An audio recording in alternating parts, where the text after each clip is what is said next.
They think that compressors do gain reduction. They push things down. That's a mistake. We want to think of compression as pinning it in place. And as the signal gets bigger, because you've got this one frequency that's really spiked up, and the effect is that it has to get smaller because the energy got so much bigger. And then you have these vocals that are like this in the verse, and then like this in the chorus.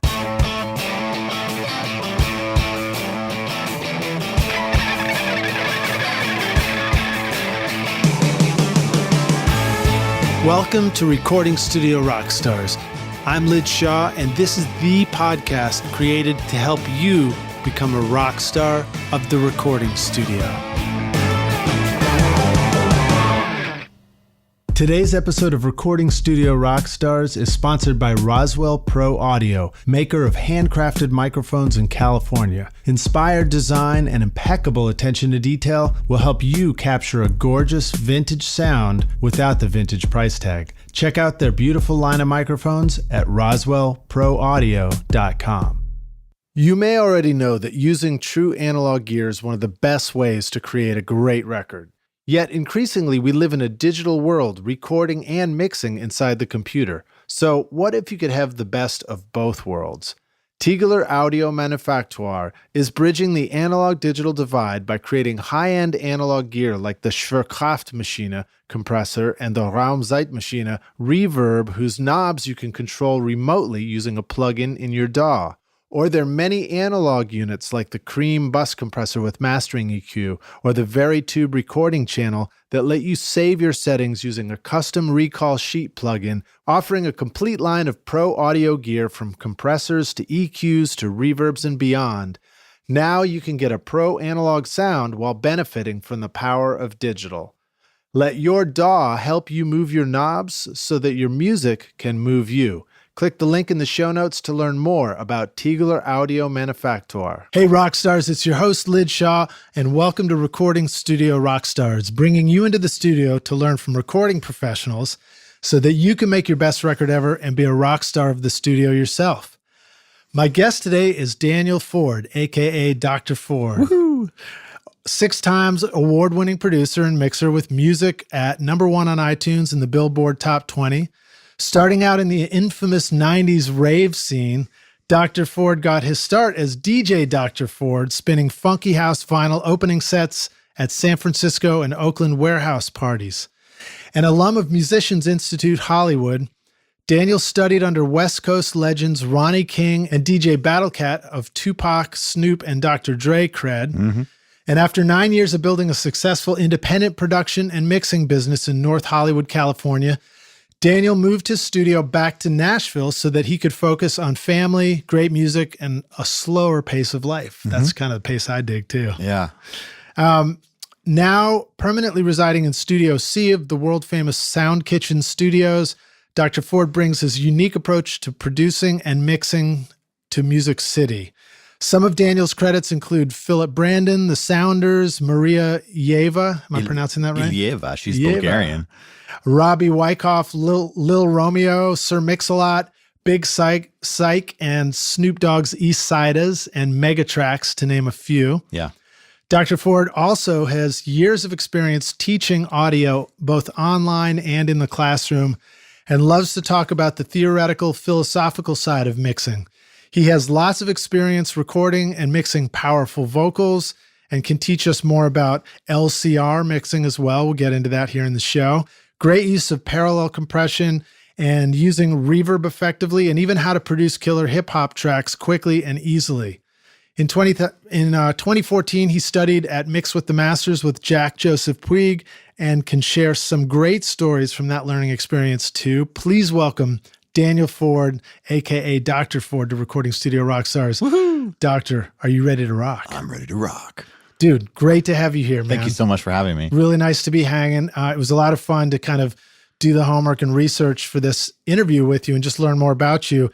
And you really do. You've done a lot of cool teaching out there. I love to teach. Tell the rock stars more about who you are. Give us the brief version of how you got involved in recording and got started out with this stuff. Okay, so in 4th grade, I was in elementary school, 4th grade, and the teacher said, "Who wants to be in the orchestra?"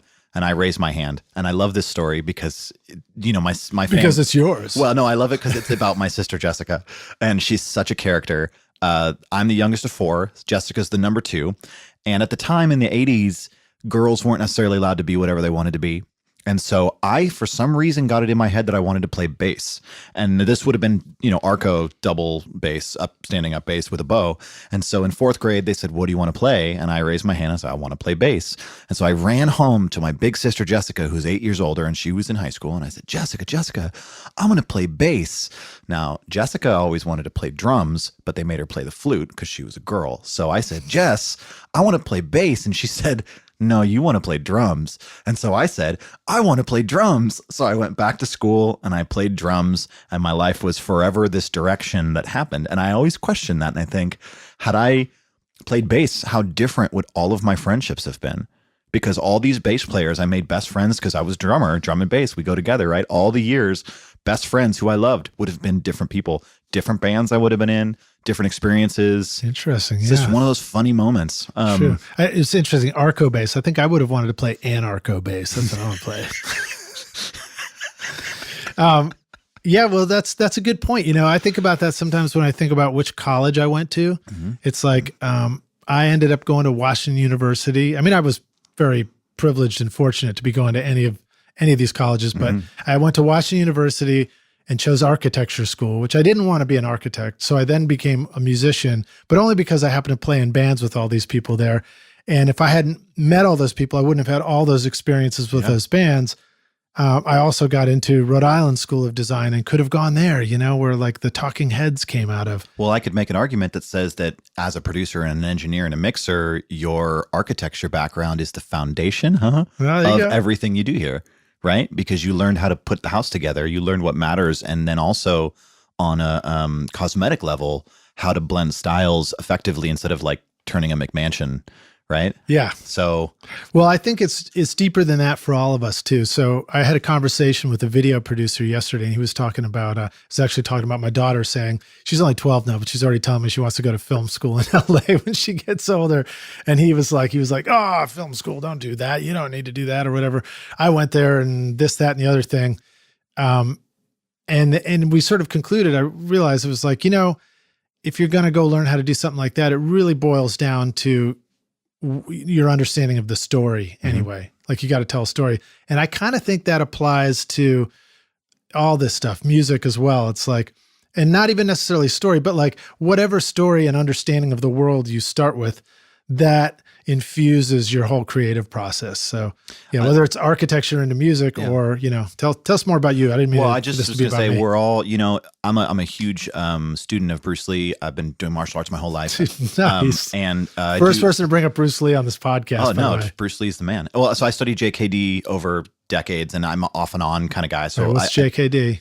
Jeet Kune Do. Jeet Kune Do is Bruce Lee's specific martial arts style that he developed after he did Wing Chun. So the quick story is just that he went to China and he studied on Wing Chun, and then he came back and he turned it into his own thing. So, you know, the famous Bruce Lee quote is, be like the water. You know, you put water in a glass, it becomes the glass. Water can smash, it can go through cracks.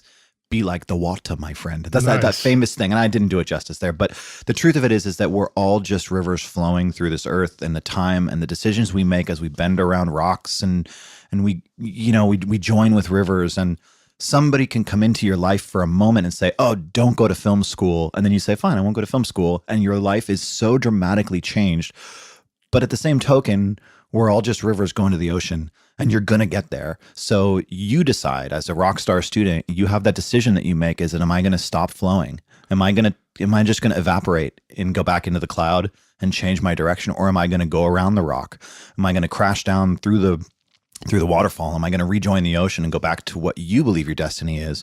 And I really, really am I believe in the spiritual side of this. You know, everybody gets caught up in EQs and compressors and snare drum sounds. How do I EQ a snare drum sound? Who cares? you just get the EQ and you start EQing it. I went to a seminar one time to totally change directions. And they had some, I forget who it was, but it was some massive guy was up there. We were at Pro Audio LA and doing a big thing. And And somebody asked him, so when someone brings you an alternate sound that's like to be used as a snare drum, but it's like not a snare drum, how do you EQ that? And it's almost like you could hear the vinyl go, and you're like, who cares? Like, does it groove? Am I dancing? Did I feel something? Is there emotional connection? Who cares about what snare drum sound you use? I mean, look, people care about what snare drum sound you use, but like nobody cares what snare drum sound. Dude, I love snare drums. I love snares too. But you know what? I think that the answer to that actually is, for me, is along the lines of you just start doing stuff to it until it sounds like what you're hearing in your head out of it, you know? And if it doesn't sound like that with the first thing you try, then you try the second thing. Sure. And then you try the third thing. You just keep trying stuff until you begin to get it, or it begins to start to take that shape. And I think another thing too is sometimes we imagine that like, and I think this is true on a certain level. You know, there are great mixers and stuff. You know, and when you're starting, you struggle with trying to get your mix to sound great. And it's probably true that if you handed it over to somebody who's quite good, they could pull stuff out of it that really is fantastic. And yet at the same time, sometimes they can't. Sometimes if the track sounds like what it sounds like, it's not going to sound like something. It's, you know, if it sounds like a elephant, it's not going to sound like a giraffe, you know, I think. Nor should it. What do you think? Well, it all comes down to the soul of each independent part. I mean, look, if a drummer spends his entire life studying Purdy, if you guys know who Purdy, the famous drummer Purdy, the Purdy shuffle, right? And it's like you study this, and then you go into a recording session, and you sit down, and you're like, all right, dude, I bet it's my moment. It's my moment, and you're like, let's go. And it goes, and the guy behind the console goes, oh man, I got to quantize that. Fail, right? You failed. And you know why? Because you are not honoring everything the musician brought to the table. You know, and that's really where it comes from. If the bass player studied for all these years to get perfectly behind the kick drum and have this beautiful warm tone, and he's got a bandana on the nut at the top of his bass neck, and he's like got custom strings, and he's put the lube on his fingers, and he's got it, and he comes in, and you're like, oh man, we got to distort this. You failed. Because this band has been practicing for years to get to this place, and you just didn't even think about honoring what they brought to the table because I have to mix. You don't have to mix. You have to honor the people that are in your studio. Right. I find that for me, the best mixes I do are the ones where I'm just trying to do what you described, where I'm trying to honor what the music is that's been recorded and just bring that forward, bring whatever is the thing that's most moving to me forward and enhance that. And sometimes it's easy to get lost in things like, should this have more treble in it or less treble or whatever? Well, that's a conversation we can have, because one of my, I have a lot of phrases that I've coined. I like to categorize things. It helps me understand them. It's like, I feel like, and this is the martial arts side of me, if you can't teach somebody, you don't understand it. If you have a hard time showing the technique to somebody, it's because you haven't done it enough times, because you don't get the thing that's underneath the surface. It's like, yes, as a practitioner, I'm going to hit, I'm going to strike, I'm going to turn, I'm going to EQ. It's 2K, it's 60 hertz, it's whatever. But it's the spirit of what you're doing that goes so far beyond the technicality. It's like, yes, I can compress, but are you compressing for a reason? You know what I mean? Like, no, I'm just told that I'm supposed to put 3 dBs of compression on stuff. Why did I use an LA2A versus an 1176? I don't know. It's the one I looked for. You know what I mean? Yeah. Like, half the time it's the one you own. That's my favorite. Okay, on forums, my favorite answer to these questions is, what's the best compressor to use for X? And I always respond, the one you own. Right. You know? Yeah. Or like, I'm trying to remember if it was Richard Dodd who said this. It's like, what's the best mic to use on a session? It's the one that is closest to the musician, you know, the one that you can capture that performance with right away. Yeah. And, you know, photographers talk about, Casey Neistat is a famous vlogger right now on YouTube. And, you know, he talks about camera choice, and he says, always use the best camera that you have available at that moment. And that's the one to shoot with, you know? Yeah. So sometimes it's your iPhone, sometimes it's a camera. This isn't a camera show, so maybe I'll get back to recording, but it's that idea. No, but hold on. But the microphone is a camera. Right. And how we zoom in on our subject is about distance and proximity. I mean, there is no difference in framing a great shot or mastering a record, right? If I'm going to put a picture in a frame, I'm mastering the record.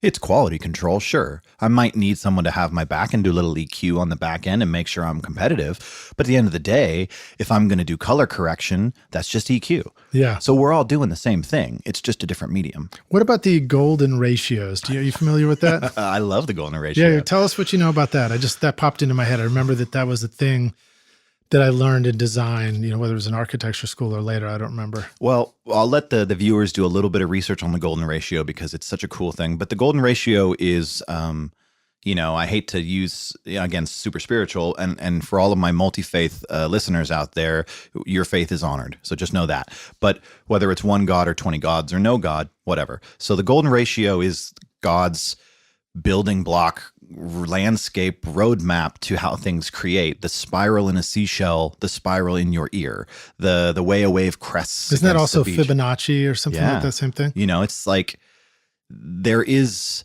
magic in this universe, whether you believe it or not. It's happening. What do you call it? Magic or mystery? I don't know. But the point is that these things exist. And so to understand mid-side is that there is a golden ratio between 100% left and 100% right, and right around 42 left or right if you're in Pro Tools. Now, if you're in Logic, the number's going to change, but the place is the same.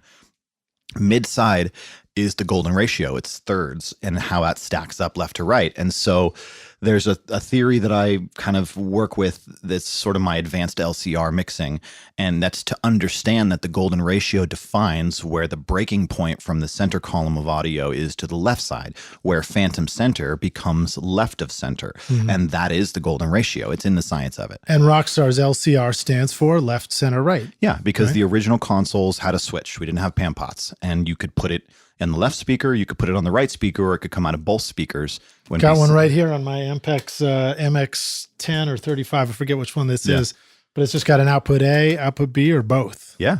Well, most people forget that you're trying to move a speaker cone. And that's great mastering engineers will remind you of that from time to time, that yes, peak limiting is really important. And yes, jamming into the loudest possible record to be competitive, loudness war, rah! Yeah, that's important. But at a certain point, the speaker cone cannot reproduce this many square waves. And it's just always going to be extended. And it can never go to rarefaction, compression, rarefaction, in and out. You're moving air, you're moving a magnet. It has to go forward and back for you to get audio. Right. And that's where distortion happens. And left, center, right is as simple as this too. If you think about speaker cones, your left speaker cone can move in and out, or your right speaker cone can move in and out, or they can both move in and out simultaneously together. That's it. Those are the three choices. Yeah. Right? Or they can move opposite and they can cancel. Oh my goodness. But let's not get too deep. Hopefully your speakers aren't totally out of phase. But maybe that's cool. I have walked into a studio once and I had my little, my I'm too cool for school moment where I was able to identify that their speakers were out of phase and wire them correctly. And they thought I really knew what I was doing. You, sir, are a god. Rockstars, I hope that happens to you one day. You just get that experience of walking into a studio and calling the speakers being out of phase. But I will say this, if you walk into somebody's studio and instantly start criticizing their setup, you're just a jerk. That's true. That's true. Not you, Liz. Fortunately, these guys liked me. They were my friends. Good. They were happy about it. Good. No, but that's a different level. But I'm talking about if you walk into somebody's studio and you're like, oh, bro, I think you got a problem over here. You're just a jerk, dude. I've got a buddy who's really loves turntables. He's got a great listening setup. And I think I was trying to point out that his setup was in mono, not in stereo or something. And it really, I learned that lesson. It was not a terribly welcome criticism. It didn't even mean to be a criticism. It meant to be helpful. Yeah. So you're right about that. Well, and it's, again, this is a people business. We work with the people we like. And that's the end of it. Yes, you may be more talented than the next guy, but if I don't want to sit in the same room with you, it ends there. And that's what's so important about being great. I was on Facebook 2 days ago and I'll use the name, and Mixer Man was debating me on some lame topic because somebody was like, hey, a background vocalist wants songwriting and publishing. And we're like, well, no, that's not how it works. And the only reason why that guy as the producer wasn't equipped is because he'd never been in that situation before. So he wasn't able to say, well, the norm is that backgrounds would sign a waiver. And also, most pro background session singers, you don't need to sign a waiver, but the singer was naive enough to ask, or they were trying to see if they could get a little bonus, right? And then so Mixer Man says, tell the guy F off. And my response is, no, you never tell someone that you're paying to do a job to F off, because your name and your brand are the only thing you have. Mm-hmm. The only thing that sets you apart from the next person is that somebody is a jerk or somebody's kind. And that's not to say that you should let people walk all over you. You shouldn't. You should be firm and strict with yourself, but you can do that respectfully. There's a way Some people's brands is to be a jerk. Good luck. Because let me tell you, my brand. I try is not to make kind. that mine, but no, you're not. But see, your heart's not like that. And I'm not saying Mixer Man's heart's unkind, but I will say that he immediately blocked me on Facebook for disagreeing with him. So that goes to his brand. So well, I did enjoy reading his book on mixing. Yeah, was it Down what was it?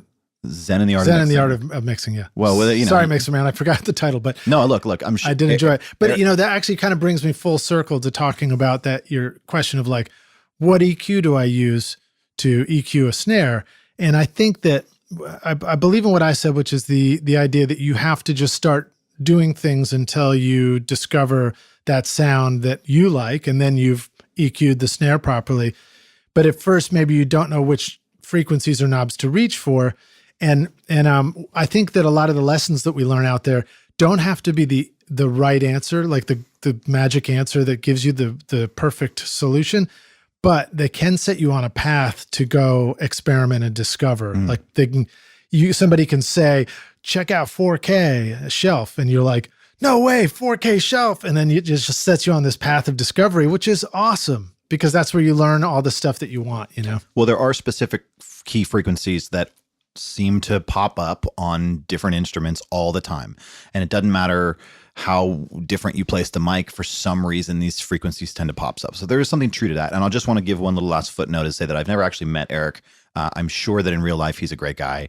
And I just don't want to be perceived as talking trash about this dude, because he's talented. I love some of the records he's made, or some of my old favorite records. So I wish him the best. It was just a funny interaction that was worth it. Totally. No, I appreciate you saying that. And I love really honestly, I enjoy the fact that there is so much dynamic in the conversation around audio, that there are extremes of opinion and all this stuff that goes on with it. Well, to that point, it's because, there's an acronym somebody said, and it's your experience may vary. And the truth of that is that, like, we get the most passionate about these debates because something worked for me successfully. And then you tell me it's wrong. And I'm like, no, bro, that worked for me. Like, right. I earned my rent bill that month because this thing worked. How could dare you tell me it's wrong? But that other guy over there tried it, and it didn't work for him. Right. And it didn't. And they probably couldn't pay their rent bill 1 month because they did it. Pissed off. And how could this possibly be both ways? I've done a lot of relationship counseling, not because I have a crappy relationship, but because you're a record producer? No, because I wanted a better relationship with my sweetheart. And we wanted to work on our communication skills. So we went to something called Imago, IMAGO, and it's the Italian word for image. And it comes from the idea that we have this image of our parents that we use as a reference point for our relationships moving forward. And the big key thing, I'm going to do this and then we're going to leave the topic, is that in the first session, she held up a coaster, and the coaster was marble, and on the back of it was cork. And she held it up between Hannah and I. And she said, Hannah, what do you see? And she said, I see marble. And she has, Daniel, what do you see? And I said, I see cork. And she said, guess what? You're both right. And that is a relationship. Yeah, and that's life, So totally. Just, remember that perspective is huge. Well, I applaud the fact that you approached that in a personal relationship situation where you said, I want to be better at this relationship. Mm-hmm. And this is not a relationship show, but it kind of is, because, music and producing and working with people. Absolutely a relationship business. But I think that that's one of those things that is really important. I think it's important to have that attitude that you say, if something's important to you, like if a relationship's important to you, then why wouldn't you want to go get coached on it and do all the learning experiences you can to get better at that thing? I want my car to drive a long time. So I just dropped it off this morning at the auto mechanic to fix some things so that it keeps driving for me. It's like preventative. And I think in audio, same thing. I think that when we really are serious about making records and producing the best records we can, making the best music we can, why in the world wouldn't we feel very, very confident about investing in that process and learning as much as we can, whether it's time or whether we actually spend hard-earned money to go to classes for it or take courses or go to school or whatever it is, take guitar lessons from your favorite guitar player. Yeah. I think that whole attitude towards life is a good one. So, well, continuing education is a part of most things that are licensed. So if you're a cosmetologist or you're skincare or you're a hairdresser or you're a lawyer or you're a doctor or you're a realtor, continuing education is part of that. And you have to get recertified and you got to check up with the board and make sure you're on top of this. But we own our own businesses and nobody's up our butts trying to make sure that we're there's not doing much certification in making creative records. Yeah, no. I've got 2 degrees and I've never needed either of them for my career. However, I do think I learned a lot from both of them on the way. But let's keep jumping forward. That was some wonderful philosophy. There you go. Thank you, rock stars, for letting us pontificate.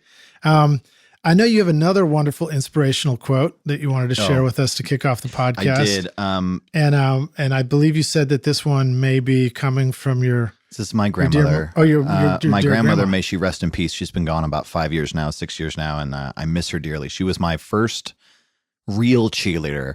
We call her my ever-loving Gram. She used to always sign her notes, the ever-loving Gram. I'm the youngest of the whole generation of her grandkids, and we had a very special relationship, and she believed in me without question. And anything I wanted to do, she was my cheerleader, provided that I had follow through. And I always did. I wanted to make her proud. And it's a special relationship when you have someone you want to make proud. And so you go the extra mile. And it's so funny because I can remember her walking around, stretching and like doing all her funny little things and her smell. And so when I have those moments of like self-doubt, I try and remind myself of those visuals. See, I'm even getting choked up right now. I can't even talk about it. It's been 5 years. You can do it, dude. I know. Anyways, so my mom is moving. And she's cleaning out the house and she found this letter. And it says, "My dear Dan, this is the Tao of success, the way. Nothing in this world can take the place of persistence. Talent will not. Nothing is more commonplace than unsuccessful men with talent. Genius will not. Unrewarded genius is almost a proverb. Education alone will not. The world is full of educated derelicts. Persistence and determination alone are omnipotent." And that's Calvin Coolidge. Yes, it's great. Such a great quote. Discover what you love and go. Be the water. Be the water. And don't let obstacles sway you. Just move around them. The water persists. Yeah. I mean, maybe if it hit the center of the earth, it would stop moving, but probably just turn to steam and go back up again. There you go. There is no energy loss. It's just transfers. Yeah. Wow, that's evolution. Deep, man. That's great. What a great letter from your grandmother too. Oh, it's in her handwriting too. I have it. I'm going to frame it and keep it safe. That's fantastic, man. Yeah. Thanks for sharing that. You're welcome. And I've, been reminded of that many times.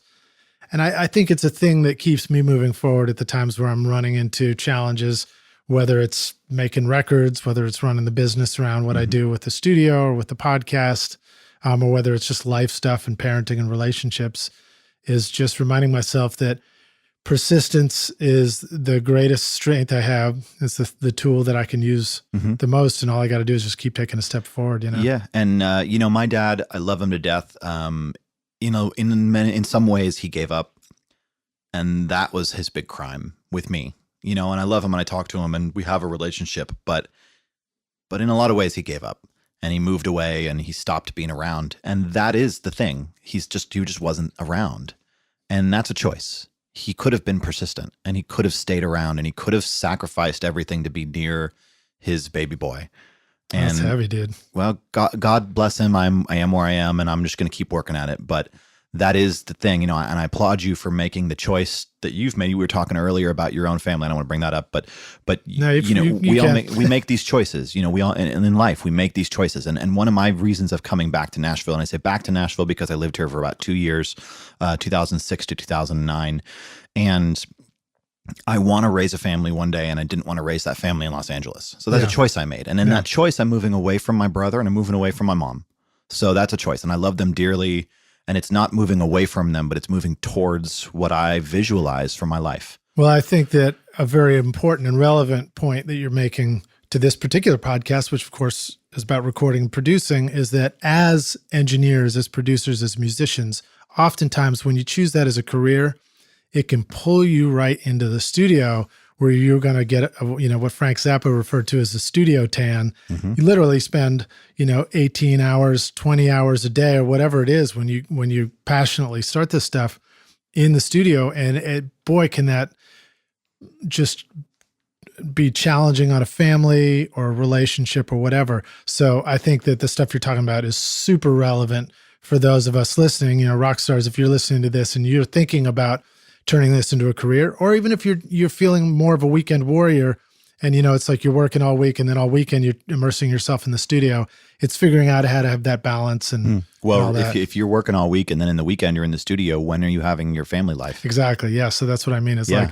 we're all faced with those balance issues. Jack Joseph said to me that music is your mistress and that you have to pick a partner who will allow you some of that polygamy because they either get it or they don't. And if they're jealous of your mistress, you're going to have a problem. Yeah. And we've gotten that advice on this podcast as well in the past. And I think that's true. It's becoming more and more true. You hear it from more than one person and you're onto something. Well, and like every relationship, you have to set your own boundaries. And that's one of the reasons why I decided I no longer wanted to have a home studio, because my studio in Los Angeles for the last 9 years was in my 2-car garage. I converted it because I needed low overhead. I was at a place with my business that the success financially wasn't at a place to support me having an office yet.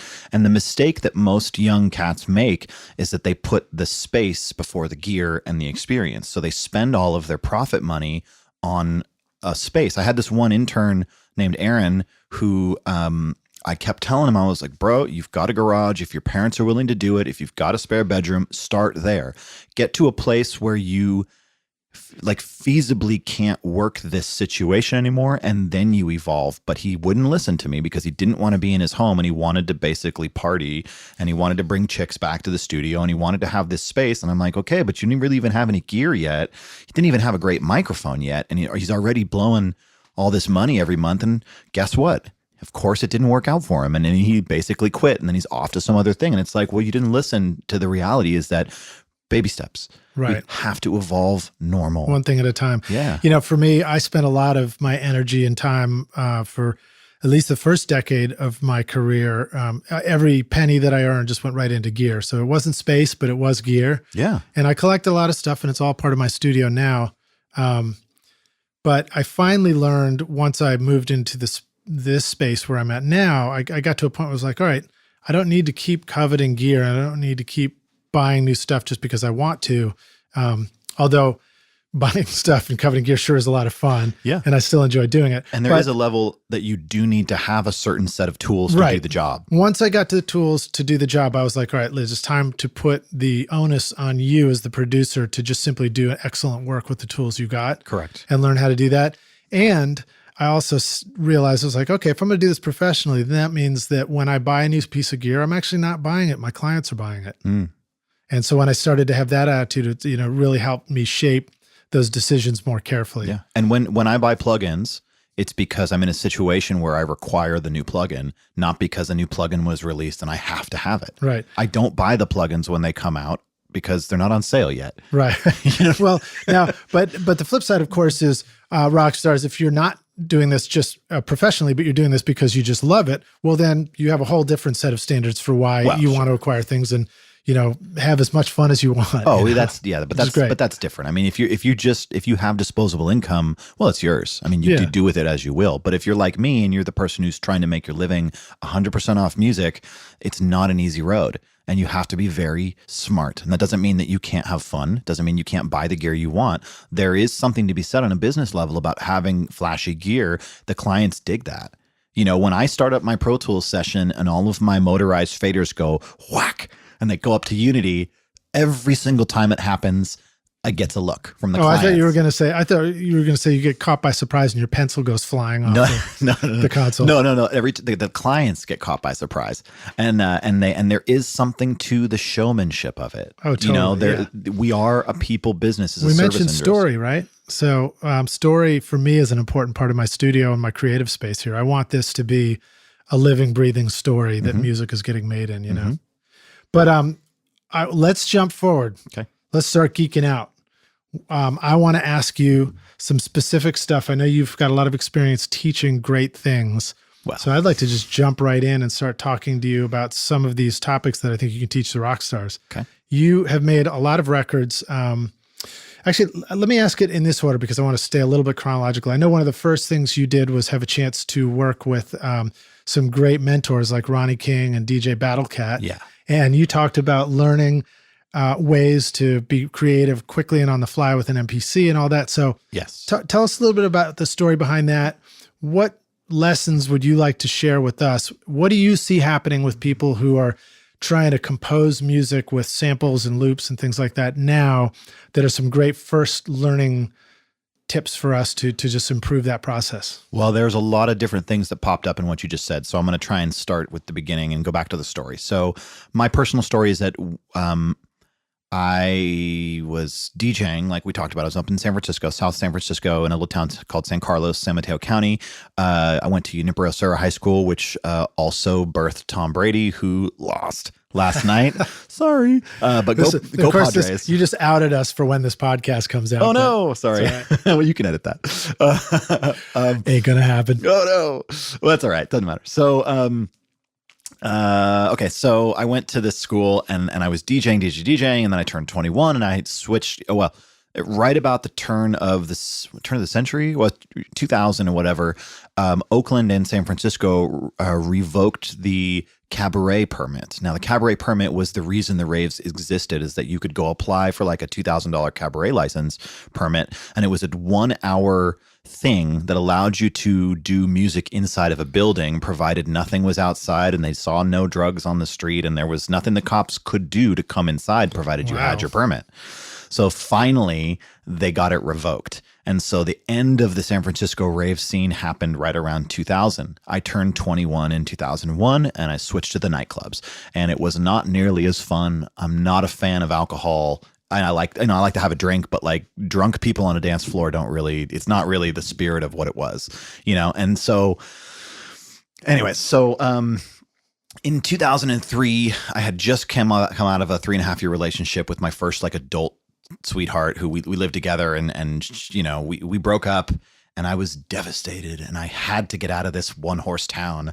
And so I thought, during that time I had been experimenting, and I thought, okay, as a DJ, if I start making my own vinyl, then I could be the next Cascade. I could be the next big guy. Glad you clarified experimenting just on the heels of talking about raves. Oh, make sure we knew who you were experimenting with. Well, I've been around, but this time it's vinyl. Yes. I was experimenting with making. Hopefully you're not ingesting it. No, I was experimenting with making my own records, and I thought, ooh, that's cool. Man. I thought that if I released Dr. Ford vinyls with house tracks and got some remixes, that other people would spin my music and my name and my brand would expand. Now, in theory, this worked out, but I was just so naive that I had no idea how to implement this correctly, or the time it would take, or the financial stuff. So I started going every week. I was paying $120, which was $30 an hour, which in the early 2000s was a fair bit of money. And I was going to this guy, Bill Williams, who is still doing it. And Bill's a great guy. He was my first producer and experience in the studio. And I'd go to him every Wednesday, and we'd go have a burrito, and then we'd go in for 4 hours and we'd work on this record. And 6 months later, I had to tune house records. And, we were doing it like 2 years I was doing this. And I made 4 or 5 records and a bunch of like DJ mix CDs and all that. That's cool, man. So then I realized that the money I was spending with him would have purchased me a Mac, and it would have purchased me an M-Box. And I actually had that exact same M-Box 1 blue that I'm looking up there with the Focusrite Pre's. So eventually I said, Bill, I'm going to take a break here, and I want to start buying a few gears, because I don't need to pay $120 to make my own mix CDs. I could just do it at my house. And so I started buying a little bit of gear. And then, of course, I was addicted, because, experimenting leads to addiction. Right. Totally. And then I realized that I wanted to get out of this one-horse town because of the relationship thing. So I applied to Musicians Institute in Hollywood to go study to be an audio engineer. And so I went and I did 6 months as the audio engineer certification. I did 6 months of the recording artist program, which doesn't really exist anymore, which was kind of a waste of time, but it was still cool. I met some really great people. And then I did 1.5 years strictly on a keyboard emphasis, and I got my AA certification. I think it's a partially accredited degree, but not that it matters, for piano performance. So I've got an AA in piano. Now, just to qualify something, when you talked about spending the 120 an hour, the $100 an hour, whatever it was, 120 for 4 hours. For 4 hours. Okay. So 120 for 4 hours. $30 an hour. Now, one thing that you didn't touch on, but I bet you did experience later, was sometimes the value wasn't that you couldn't have bought the gear yourself, but the value was that I bet you went in and you got it done in 4 hours. I bet you got a lot done in 4 hours. Whereas sometimes when we don't have that time frame around something, we can just kind of, not get as much done in 4 hours. Yeah. I mean, maybe that wasn't your experience, but I do know that's sort of a thing that can be the difference between doing everything yourself and sometimes working with other people. Well, okay. Well, to be honest, he was just better than I was. I mean, that's the truth of it. I had no idea what I was doing, and for me to say that I could have done anything in a bedroom on an iMac and an MBox One that would have even been partially, competitive was just naive. Right, I had no experience. So yes, it was good to go to a pro and someone who could at least help me get through my vision of it. When I look back at those records, do they stand up? But it was fun. But at least you can look back on those records. Not all of us can do that, right? That's true, and I have them all. I saved everything, and all right. So you ended up down in LA, and you began to learn some real production stuff. Yes, and what was funny? Okay, so I won't get into that. So I'm going to MI, and this is August 2003, and I just started, and I got this little apartment right off Hollywood Boulevard. It was North Cherokee and Yucca. And it was, I was like in the mess, in the tourist mess. And it was so much fun. And I used to get bored at 2 a.m. and I would skateboard down Hollywood Boulevard and look at the dudes in their Lamborghinis pulling into the nightclubs, trying to impress people. And it was just such a wild ride. And anyway, so my stepfather, Michael, who I adore, he had partnered with this gal, the wife of Ronnie King, Lisa, and he kind of mentored her in real estate. And so Lisa and Ronnie are in Newport Beach. And so Michael said, look, you're going down there. I know this lady, her husband is in the music business, and I don't know too much about it, but maybe if I make a call for you, maybe they'll take you out to dinner and XYZ. So he linked me up with Ronnie King.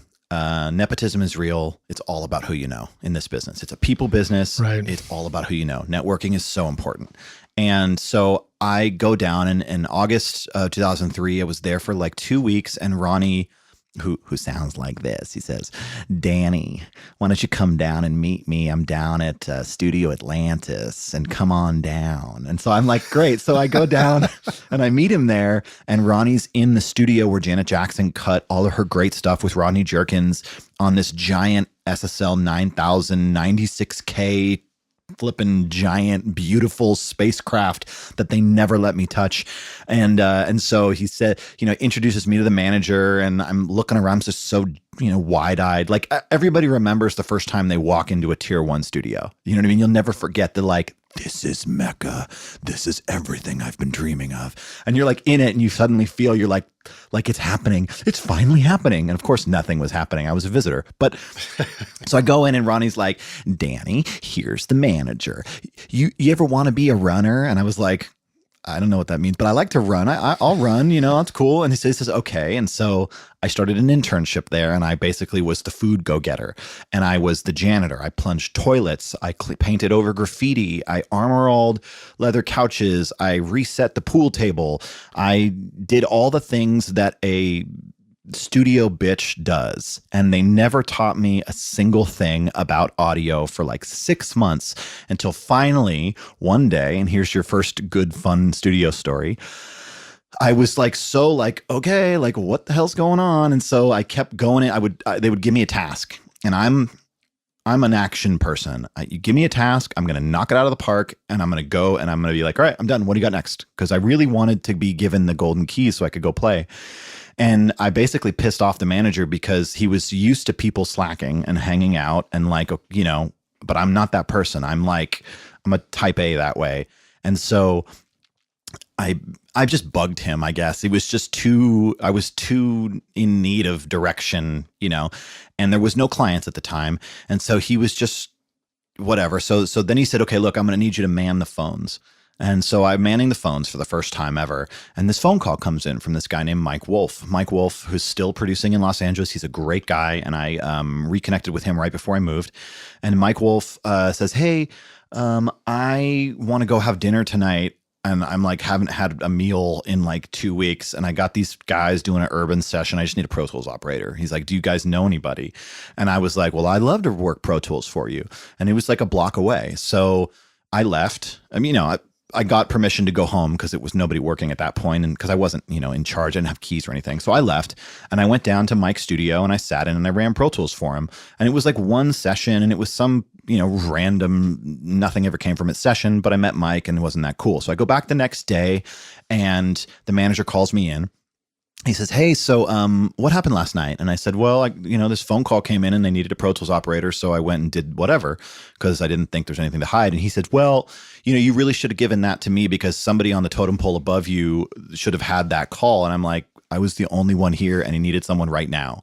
And I was like, look, I've been cleaning toilets for you for 6 months. I've been scrubbing over your graffiti, painting over. I'm keeping this whole place, and you've never taught me anything. And finally, an opportunity comes through, and I took it. And I just looked him square in the eyes, and I kind of like alpha dogged him a little bit. And he goes, "Okay, well, I do have a task for you. Here's where the story gets good." And he says, and he hands me the microwave, and he says, "I need you to take this to the repair facility." And I was like, "Okay." So he gives me the address. Now, this is before you could just pull out your cell phone. This was 2003. It's before you could whip out your iPhone and get a GPS on it. And so I naively was like, sweet. And so I went back when our cell phones still had leather cases on them with Velcro. Well, I went to MapQuest and I pulled up the directions and it was like, get on 101 North and exit on this exit at this town and blah, blah, blah. 3 hours of driving. I drove into the desert near Bakersfield and showed up at a repair facility that was closed.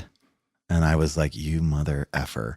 So I turned around and drove 3 hours back, at which point the studio was closed. And I showed up the next day and I walked into his office and I dropped the microwave on his desk. And I said, you sent me to a repair facility that was closed and wasted my entire day. And he said, you took an opportunity that wasn't meant for you. And we just had that like silence moment and I never came back. Mm-hmm. However, that opportunity led me, because I did 6 months there. Ronnie King said, ring, ring, ring. Hey, Danny, I'm over at the Mint. Why don't you come on down and be my Pro Tools operator at the Mint? So I went to the Mint, met the manager there, and they gave me a job as a nighttime engineer. So this is all the while my first 6 months at recording school. Everybody was like clamoring to get time on the consoles, and I would go to school all day. And then anyways, and so the counselor brought me and was like, hey, so why aren't you signing up for any extra hour stuff on the consoles? And I said, oh, because I'm the nighttime engineer at this studio and I have my own Neve. Like I don't need this. I'm like getting paid to do this. So it's funny because, yes, it was the classic cliche moment of like busting the chops of your intern and me doing a thing that like should have been okay, but I guess was wrong. And then they did the thing that was so cliche, which was to like send me off on the mission that everybody like jokes about these. Snipe hunting. They sent you snipe hunting. They did, yeah. Or is it snow hunting? No, snipe hunting. Snipe hunting, yeah. And so they did. They sent me on the thing and I fell for it. And whatever, but that's the way it used to go right then. And so, but all things lead to somewhere else. And I hit the rock, and my river went somewhere else. And the next thing you know, I was the nighttime engineer at the Mint. And I stayed at the Mint for like a year or two until the budget ran out, basically, and they didn't have any new clients coming in. And then it sort of petered off. And it's so crazy because I remember looking back and I had this incredible studio at my disposal with real Yuri 1176s and real LA2As and real gear, like all the stuff that is modeled. Like it was racks of this gear and an 8026 Neve console, which was a 24 channel quadraphonic, so 2 masters, and then it had like 8 effects returns and then like a few aux ins. And it probably had like the 70s style curved console facade. Yeah, it was big. Face. It was like really like a German tank. I mean, the thing was built. And I'll tell another really funny story. There was a moment, and this is a good lesson. Never do anything like what I'm about to tell you, because in any different situation, I probably would have had to pay for it. So the manager comes in, Rob, who I still love and still talk to, and Rob's like, hey, they got these new Mackie HR20 whatevers, right? Back in the day, the 8-inch Mackies. And he's like, so what we want to do is we want to like put them underneath the 40-inch plasma screen that they were using that was sitting on the top of the Neve console. And so I said, oh, great. Well, I'll pick up the monitor and then you can slide the Mackies underneath. And I should have said, I'm going to lunch because I'm not a mover. But I was like, great, I'll help. And so I got behind the console and I put my hands underneath and I thought I would lay the monitor back against my chest, and I would lift it up and then he would slide it under. So I went and I lifted it up and it fell face first onto the Neve console and cracked the plasma. But I'll tell you, that Neve console didn't miss a beat. Never even got scratched. Never scratched nothing. The Neve won for sure. And so then the manager called me in and was like, hey, blah, blah, blah. And I was like, dude, I'm sorry. What can I say? And my contract ended shortly after that. Oh man. Wow. What a funny stories. Wild stories of starting out too. I mean, I had some pretty goofy ones too. Like the time I sent a box full of the pin 2 to pin 3 hot connectors from the studio to one of the studio clients who had not gotten permission to have it sent. But I've told that story before. I'll tell that another time. But let's spin this back on what we can learn from that. So I know you talked about learning some great stuff about beat production and everything. Well, Ronnie... Let's geek out. Yeah, Ronnie... Get cut to the quick. Well, tell us some cool stuff about producing beats. Yeah, so to just know, there's if you guys have a second, you can Google Ronnie King.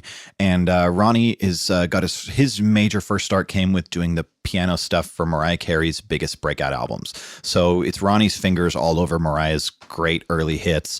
And then Ronnie got swallowed up by Dr. Dre and Snoop's camp, and he was doing session keyboards for them. And so one of my favorite ones to cite is I think it's Gangster Mansion, and Casey and JoJo and all those great records, and Ronnie's fingers are all over those. He's the session keyboard player. So we're talking about a guy that is West Coast royalty in that sense. Now he's got 3 vice president affiliations with different libraries. And so Ronnie's the real deal.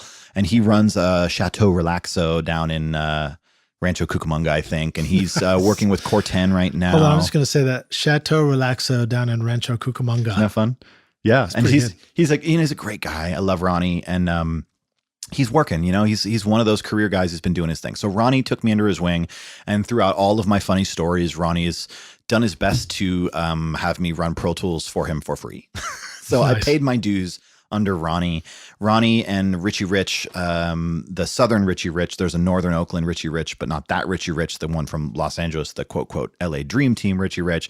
So Ronnie and Richie, and then they brought in DJ BattleCat. DJ BattleCat is Snoop's touring DJ to this year. If you are a West Coast hip hop fan, BattleCat is known for his slippery drums, and he doesn't quantize. So you had Jay Dilla, who of course was the Northeast legend of the MPC, and it was really Jay Dilla and BattleCat who really were the pioneers of the MPC and using drum machines as an instrument and not a sequencer. These are guys that would play it live, their hands were drumsticks, and you played samples. And this is MPC 3000, and if you're an MPC fan, the MPC 3000 did not have a graphic interface. It had a digital interface, and you would roll the start and end points based on decimal points. So you did not have precise, exact button presses, but that was the sound. Yeah. You could make a snare drum a little lazy by rolling the start point a little earlier, so there was a gap between the start point of the actual sample and when you hit the beat. So you have these very these really slippery, weird drum patterns that feel fantastic. That's awesome. And these guys that I wish I could pull up my iTunes right now and play great records for you, but these, slippery drums that are just throw us a few YouTube links and I'll throw it in our playlist. I will. So Roxos, you'll find that in the show notes. I'm always trying to include a YouTube playlist that you can click through and just listen to a bunch of these examples. And they're just, feel good. That's the key. Sequence drums that feel good. And, these guys, they didn't have formal educations. They just had trial and error. And there's something to be said to that about, especially if we're not to get political or civil rightsy, but some of these black musicians who were kind of shunned from the modern education of music and weren't allowed to have these opportunities because they were in Inglewood and they kind of forced into the ghettos, and they thrived like roses out of the concrete anyways. This is Tupac Shakur days. Listen to you, man. Thrive like roses out of the concrete. I like that. Is that one of your lines? Or no, is that that's borrowed? Tupac. That's Tupac? Oh, I love it, man. That's great. Yeah. And that's what I grew up listening to that. What's funny is for me is that I have on my left hand, I grew up listening to Tupac records and Oakland rappers and all this great stuff that Farside, Slim Kid Trey. I actually grew up listening to Mixer Man's records. I mean, this is what's so funny is it's funny to interact and debate him on Facebook because I listened to Farside records. And Slim Kid Trey ended up being one of my teachers at Musicians Institute. So that's really funny. But the other side of me, I grew up in middle school, I was listening to Garth Brooks. So why am I in Nashville when I have all this basis in hip hop? Is because I love country music. And that's the funny part is like, you don't feel like you rock stars have to define yourself by a specific genre. At a certain level of mastery, they're all the same. It's good music is good music. And EQ is EQ. And compression is compression, and reverbs are reverbs. And whether it's a rapper or a Christian worship song, you're still going to make sure that that vocal is in the right spot. Although I got to say, man, I don't mean to brag or anything, but EQ and compression in my hands is magic. You know what I'm saying? I just got goosies. All right, cool. So, using the MPC 3000, kind of trimming the start time to get lazy stuff. Also, to quantize or not to quantize. Do you want to elaborate further on your feelings about that? Well, it's about feel because, there's great drummers, the great studio drummers. I always forget his name, but there's the one session drummer. His last name starts with a V and I always forget it, but anyways, it'll come to me later, but it's, he was known, like there's certain drummers who, when you record them, they play so precisely, you might as well have quantized them. And they don't feel quantized because the dynamic variation between how they're hitting the drums gives a feel of slip, gives a shuffle, gives a swing. So when you come back to like, how do we play a piano? In a master's hands, when you're playing the piano, no two keys are ever hit at the same time. In a master drummer's hand, the left, right, left hand, feet, there are no four strikes happening at the same time. There's always going to be micro flams. When you strum a guitar, all six of the strings do not have the same transient. It's 1, 2, 3, 4, 5, 6 as you roll the pick across them. So what if I'm back picking? Then it's 6, 5, 4, 3, 2, 1. All right, thank you. And actually, that's good for reggae because you got to know that there's a difference between the down chunk and the up chunk. That's right. And that's authenticity. Up chunk. Just don't up chunk in my stew. That's all I ask. We can all drink beer, but maybe leave that part out. All right, excellent, cool. Excellent. So I love the puns. Okay. The tip I'll give you guys right now is that there's a reason why pop music is great, and there's a reason why dance music is great, and you should not be afraid of quantizing things, but you should experiment with not quantizing things on purpose because human feel, drum machines do have a soul if your soul is implemented. And like the great Jay Dilla and like BattleCat, these are guys that will oftentimes quantize the kick on the one only so that their loop has a really nice loop point. But maybe it's an 8-bar loop and the only thing quantized is the kick drum on the one because they want the loops to start and stop correctly. Right. But everything else has to feel. So what they'll do is you turn your click on and you will play it until it feels right. Maybe it's tight, maybe it's not. Maybe there's a little flam in there with the click, and then you turn the click off, and if it feels good, you move on with your life. Right. And it's the looping of that human performance that sounds so cool anyway. Yeah. And I mean, if we were going to play a bass part and loop it, or an acoustic guitar or an electric guitar part and loop it, we'd be doing that anyway. Yeah. So I don't know why we always assume that when we're programming drums, it all has to go straight to a grid. It doesn't have to be tight, but it does have to groove together with all the different layers that you're creating. You can't have one thing tight and one thing not tight because then they'll sound like the band wasn't grooving. So just remember that, like, at the end of the day, if it feels good, Dude, that's how I get dressed every morning. You really are creating, this loop. It's an elliptical cycle. It's not back and forth on a perfect straight line. The hip hop guys, when they move their heads, it's this elliptical pattern. It's not a perfect, like, white guy thing that's happening. Brock says he's kind of doing a chicken thing. I know. Right there, like pigeon. But it's not a metronome. It's not like tick, tick. It's this elliptical shape. When you watch the people and their arms moving, and it's like a wave crashing, the human body dances. It doesn't perfectly robot unless you're doing the robot. And that's the thing. It's your choice. And these are choices, shuffle and swing are really important. And, oftentimes the best shuffle is not the shuffle that lands on the click. It's the one that's between the two spots. You know, you can quantize to the MPC, 63% swing, but the swing between 62 and 63 might be the one that feels the best. Yeah. So don't be afraid to nudge. Don't be afraid to push a snare late on purpose. Don't be afraid to layer two different hip hop samples and have one of them purposefully late to create a kind of sound that's, you know, nice. It has this kind of, because a guitar strums, piano players roll chords on purpose. Like that's part of the instrument. So now let's touch one last detail on that. A lot of us are using built-in software instruments. We've got like my Akai, what is it, the MPD 24 over there, a controller, a MIDI controller. We're dealing with latencies and stuff. So what advice do you have for rock stars who are trying to they're trying to play with feel, but they're also fighting inherent latency with the computer and stuff? You got any advice there and tips? I do. Oftentimes, especially if you're using Pro Tools. Now, there's different DAWs that deal with latency differently when you're talking about MIDI performances. And Logic has a long time been the runner for a lot of people that do scoring. They like to work in Logic to start with because the MIDI feels really tight. And so it actually feels like when you strike the key, it's perfect. Now, I'm a piano player and I'm a drummer. So for me, when I have a 1024 samples of hardware buffer latency, I can feel the latency in my fingers and it feels glitchy and late, and I can't give you a good performance at that. So if you're having an issue with these things because you've got 1,000 plugins in your system and you're taxing your system, but you've got to put this last bit of MIDI on, the best thing you can do is render yourself a bounce to disk, make all the tracks inactive, free up your system resources, pull the new track in, and then do your performance on the lowest hardware buffer size you can to this new mix down, get the performance, then get rid of that mix down and relight up all your sessions again, and then reset the hardware buffer size.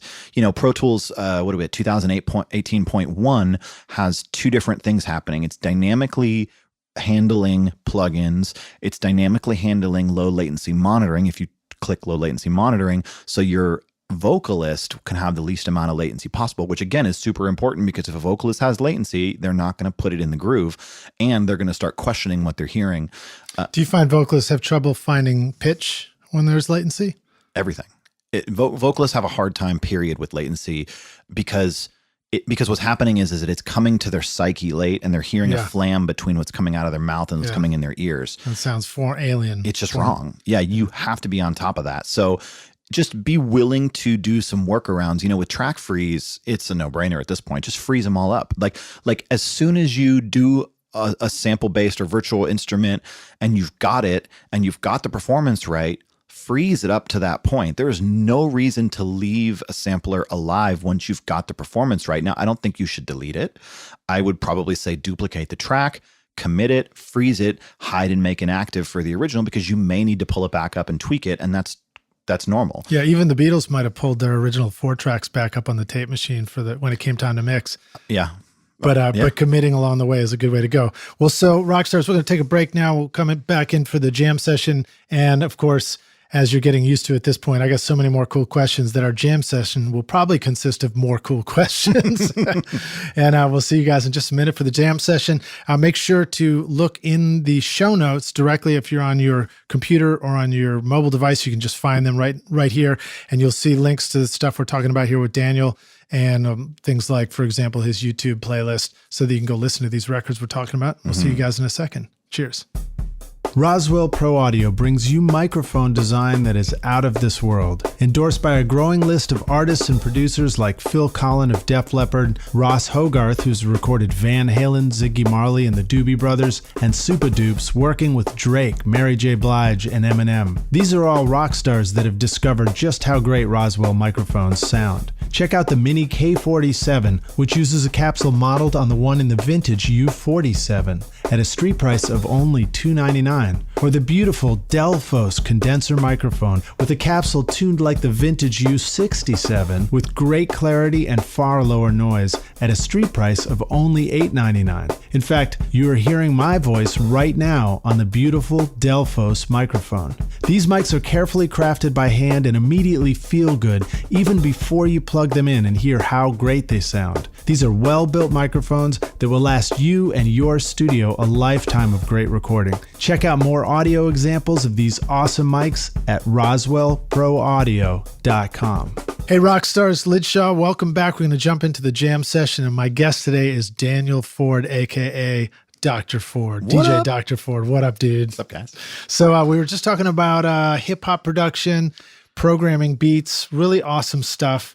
But I know that another thing that you're particularly skilled at is you've had a lot of experience working with great vocalists, and particularly powerful vocalists with really beautiful voices. Sorry, unlike that. And dealing with some of the challenges inherent in that. So my question to you is, what can we learn about recording and mixing powerful vocals? They're the most self-conscious of all the instruments in your studio.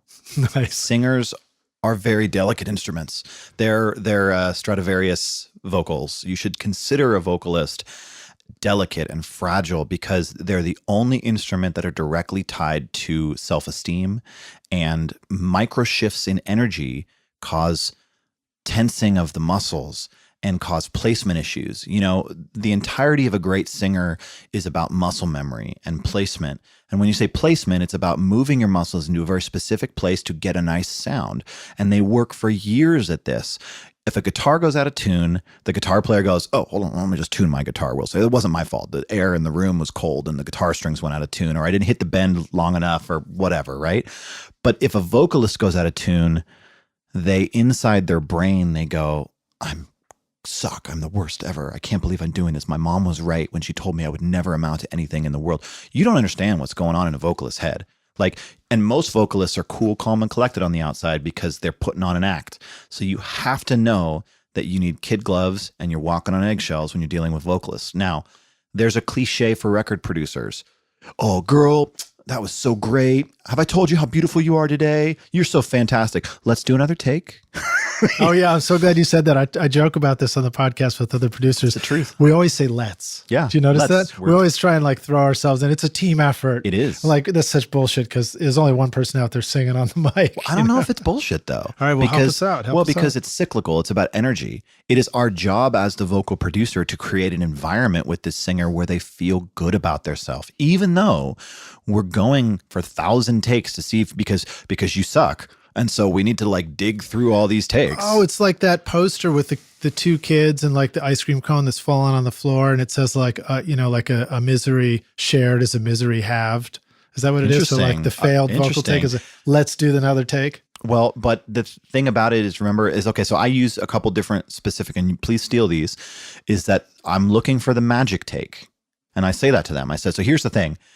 I'm really just looking for that magic take. We're like archaeologists. Yeah. We're going to dig a bunch of soil and eventually you're going to strike the treasure chest. And all those takes in between might be totally usable. And I need them anyways because I need them in my playlists in case I'm going through and I'm doing all the final post-production. I never say I'm tuning vocals. I always say post-production. Right. Because it's about self-esteem. Yeah. And I'll, they're totally usable. And honestly, you're like a one-take Jake anyways. Your first take was amazing. That's our little West Coast lingo for a rapper that could like lay it down on the first. He's one, we call him one-take Jake.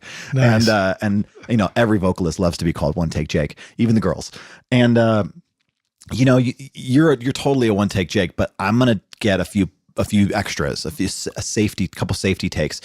And what you're going for is you're going for the magic take. I feel like I've got a great performance that's very usable and I could release this record right now, but let's try something. That is really powerful. A lot of vocalists don't have the experience on the microphone. They've never experimented with impersonating themselves. And that is powerful in itself. If you realize that you've got a vocalist on the mic for the first time who doesn't have the experience, you've got 1,000 records you've made. This is the second record they've made. They only ever heard their vocal from inside their body. And they're hearing it from the mechanics of microphones and mic pre's that change the tonality. Which hopefully you did a good job of setting. Yeah. Well, and let's pretend that you did. Let's pretend you're awesome. You're a rock star. And now you've got this very fragile personality that is in your care. And you have to picture vocalists in that way. You are their caretaker while they are in your custody. Yeah. It is your job to uplift them, unless the song lyrics are one other emotion. If the song lyrics are about a woman being beaten, well, probably don't be nice to her. But I would warn her first. And I would say, okay, check it out. I want to try something with you. This is an experiment. And if it doesn't work, we don't have to keep it. But like, I feel like you're so great that we could play a little bit here. Now, what I'm doing is I'm building up their self-esteem before we've even hit record. And maybe we've got a recording. Also, one of the tricks I do is that I don't comment. If we get something and I'm thinking in my head, that was pretty crappy, I do not tell them it was crappy. I play it for them. Right. Let them make their own decisions. Yeah. Okay, great. I love spinning all my strange analogies into the fabric of what we're talking about. But I've been listening to this book it's Zig Ziglar reads Zig Ziglar. I love Zig Ziglar. I heard about the guy and I always thought like, it's kind of like a Anthony Robbins or something. I was always like, oh, I'm never going to like that until I listened. I was like, wow, that guy's great, you know? Yeah. But he was talking about, and he's teaching the art of selling, which is such the opposite of the idea of it ever being something manipulative and totally. It's about helping to empower somebody, correct, by offering something that is going to help them out, and that you would be remiss to not offer it because it's something that's valuable. So in this process, I won't lose my train of thought here, but he talked about, dang it, I just lost my train of thought. Zig Ziglar selling the power of dynamic sales. It was the power of. Oh, shoot, it'll come back. Keep rewinding. Okay, so back a few sentences. My background is real estate. My mom's a realtor. Yeah. My stepdad's a realtor. My aunt's a realtor. My grandmother was a realtor. I assisted my mom when I was in that first relationship when I was 18 to 21. My day job was her assistant. I got my real estate license, and she had me go to sales classes and I listened to all the Zig Ziglar stuff, and I listened to Floyd Wickman, who is amazing. He's another Zig Ziglar type. Floyd Wickman. Oh, I remembered what it was. But go ahead. No. While you have it, go. Well, all right. So it was this. It was. He said he told this example of how his wife helped him make the decision that this was the house they needed to buy. It was like they'd found their dream home, and he made the point. He said, "You don't convince people by telling them. You convince people by asking." Correct. Actually, and so Floyd Wickman has this scenario specifically. And so pretend that I'm selling you a house. So we walk into the house and I show it to you for the first time. He said, the best thing you can do is let him in the door and step aside. Let them walk into the door of their house for the first time. Now, the husband is pretty crafty, and they're looking for reasons not to buy this house because they want to make sure it's the right house. So they're looking for reasons not to work with you because they're about to put a lot of money into this record, and they want to make sure you're the right producer. So this first client pitch meeting is very important. So they walk into the house for the first time, and the husband looks over, and the light switch is hanging off the wall. Now, a bad salesman, the husband will say, oh, you see that light switch hanging off the wall? And then you'll say, oh, well, you just get a handyman. He'll come fix all that. Don't worry about it. But a good salesman says, is that something you can fix? And then the husband says, oh, yeah, that's no problem. I just put these 2 screws in and it's all fixed. Great. Let's move on. Nice. I thought you were going to say maybe the good salesman is like, oh, yeah, well, so if you could have any kind of light switch you'd want on there, what would it look like for you, you know? That's true. You could do that. I mean, but the point is that this is called objection override techniques. Right. In my analogy, I see where you're going with yours, and yours was much better. So well, it's not mine. It's but Floyd's. You're talking to the singer now. It's like they come in and listen to the take, and they see that there's something wrong with the note being too short, falling off, going wherever. There's a break in the voice. There's vibrato on this one line that as a producer is making you cringe from your toes to your scalp, but you're trying to be very careful about how to guide them away from it. But you let them discover it, and then maybe that's the answer. Maybe you ask them, is that something you can fix? Yeah. Well, look, you've run 2 marathons barefoot. I'm guilty. You okay? 2.5 actually. So if the very first time you attempted to run a marathon in practice, someone had told you everything you were doing wrong, you probably wouldn't have kept going. True. And so to that point, this vocalist came to you. This is their first take on the microphone, and you're going to beat them up as a thank you for giving you their money? No. With what you're going to do is you're going to play the record back for him. You're going to hold your tongue. You're going to smile. You're going to be a warm, happy, safe place in this universe for this vocalist to say, I love working with Dr. Ford because he's respectful and he doesn't pressure me and he doesn't rush me, although I move them quickly. Are you known for your bedside manner, Dr. Ford? I'm known for working with dynamic females, which are oftentimes as volatile as any of them. You know, male rock stars have their own set of challenges, and one of them isn't hormonal times of the month. Right. And I'm not, it's funny because a lot of these things men aren't really supposed to talk about, but I've got sisters and I've been with the same gal for 11 years. Anybody who's been in a relationship knows that women have challenges with hormones that they are not in control of. Right. And if you get a woman on the wrong day, she's not at her best and she knows that. Right. She's coming into your care. You have to be careful. So in this situation, the first take comes out and my answer is, you're a badass. That's the first thing I do is just pay him a compliment. I like this girl. She's got a great voice. So tell her she's got a great voice.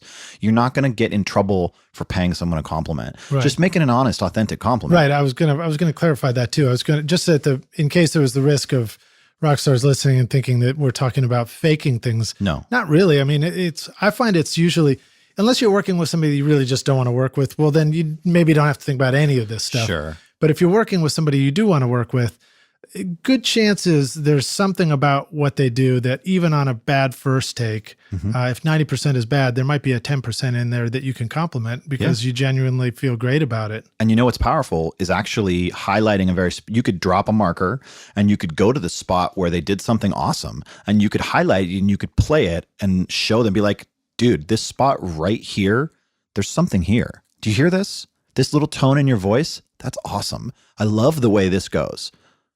Do you want to try another one? Yeah. Family Guy. I love Family Guy. Stewie, there's an episode where Stewie opens up a business and he's got Brian the dog as his assistant sales. And he says, Brian, come on in. Let's have a meeting. And he comes in and he goes, I'm going to do something called the compliment sandwich. He says, first, I tell you something I like. I like it when your tail wiggles. You're a very cute dog. Now somewhere you need to improve. Your sales figures are not on par with the rest of the team. I think he says, you have smelly dog farts or something like that, right? But then, and then he ends it with another compliment and he says, but the guys from the Chicago office talked really highly of you. But this is a true technique of how you deal with someone. Remember, you've got to make them feel good. I want people to leave my care saying, he's great. I want to go back to him. That's really the key. We're creating a service industry here. So now dealing with singers, you've dealt with this. You let them hear it. At first, you're going to earn their trust and they're going to point out what's gone wrong with their vocal, but they're not going to really tell you because they don't need to tell you because they know what's going on. So they'll listen and they'll be like, oh, okay, that's enough. I totally know what I'm doing. Let's do another take. And they'll go and that's it. And you move on. And maybe that happens a couple times. Then what I do is I always make them listen down and I say the words, all right, why don't you take a minute, listen down and you tell me if there's anything you want to punch. And I let them go. And I punch all the spots they want to punch. I let them approve every single syllable that's been sung. Then it's my turn. Once the vocalist has had their turn, then it's my turn. Now I'm going to go in and I'm going to say, okay, you hear this big long note right here? You did a scoop into this note. You went, I think it might be better if you just do a stair step right there and you go like, instead of, right? And so can we just try one and then you and I can decide which one we like better? It's a team. You're not totally. Unless you've got 17 Grammys and you're Jack Joseph Puig. Okay, they came to you because they needed your opinion. But up until that point, we're a team. So then when I've had my chance to go through and do all that, then I'm going to micro finesse and I'm going to really get the fine grit sandpaper out and I'm going to go in there and I'm going to say, hey, you hear this long note right here? Halfway through the note, you change the shape of your mouth. And I can hear you do it. So it's something like this. I see my jaw just dropped halfway through. So I could see it. I was cheating. Yeah. No, but listen. Right? And singers do this because they're not thinking about it. Nobody has that perfect. They're in the moment. And, I might be tuning this later in Melodyne and I'm going to hear that because I'm listening to it on loop and then I want to fix that. So after 10,000 hours in Melodyne, you hear this stuff in vocal production.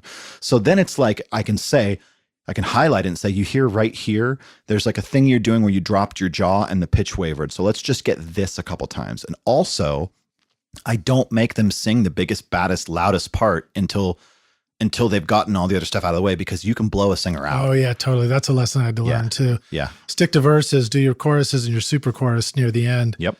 And I've also worked with singers who his voice actually had to warm up and break up like a guitar amp before we were getting the right tones all the way through the song. And remember, that's about emotion, because if the song is about how my father used to beat my brother and I up for a long time, which is a true story, because he drank a lot and he came home and he beat us up.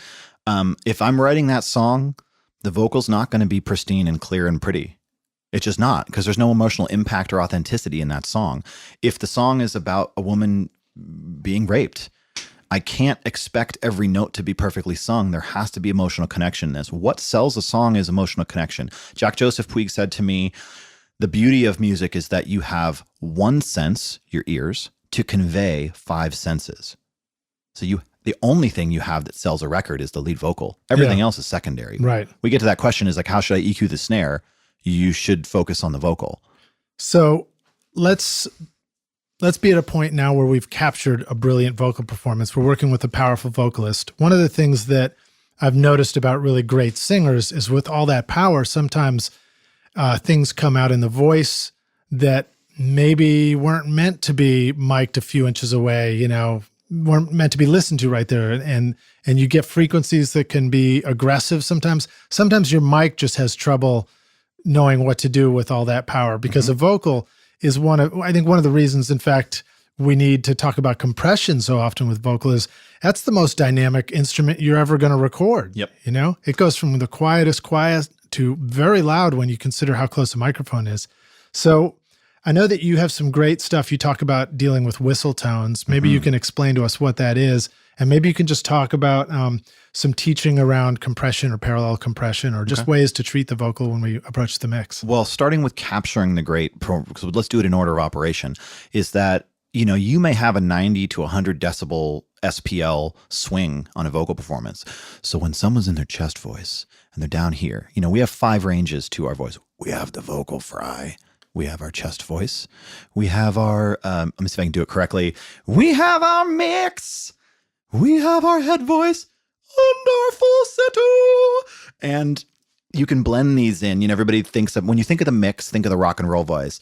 Been a long time since a rock and roll, yeah. Right? Versus like, hello. That's my, my baritone stuff. Now, they're all going to have different fundamentals based on the frequency of the pitch. So the bass frequency may be down at 120 hertz. By the way, I was off mic there, but that was quite good. Oh, thank you. That's just me having a little karaoke fun.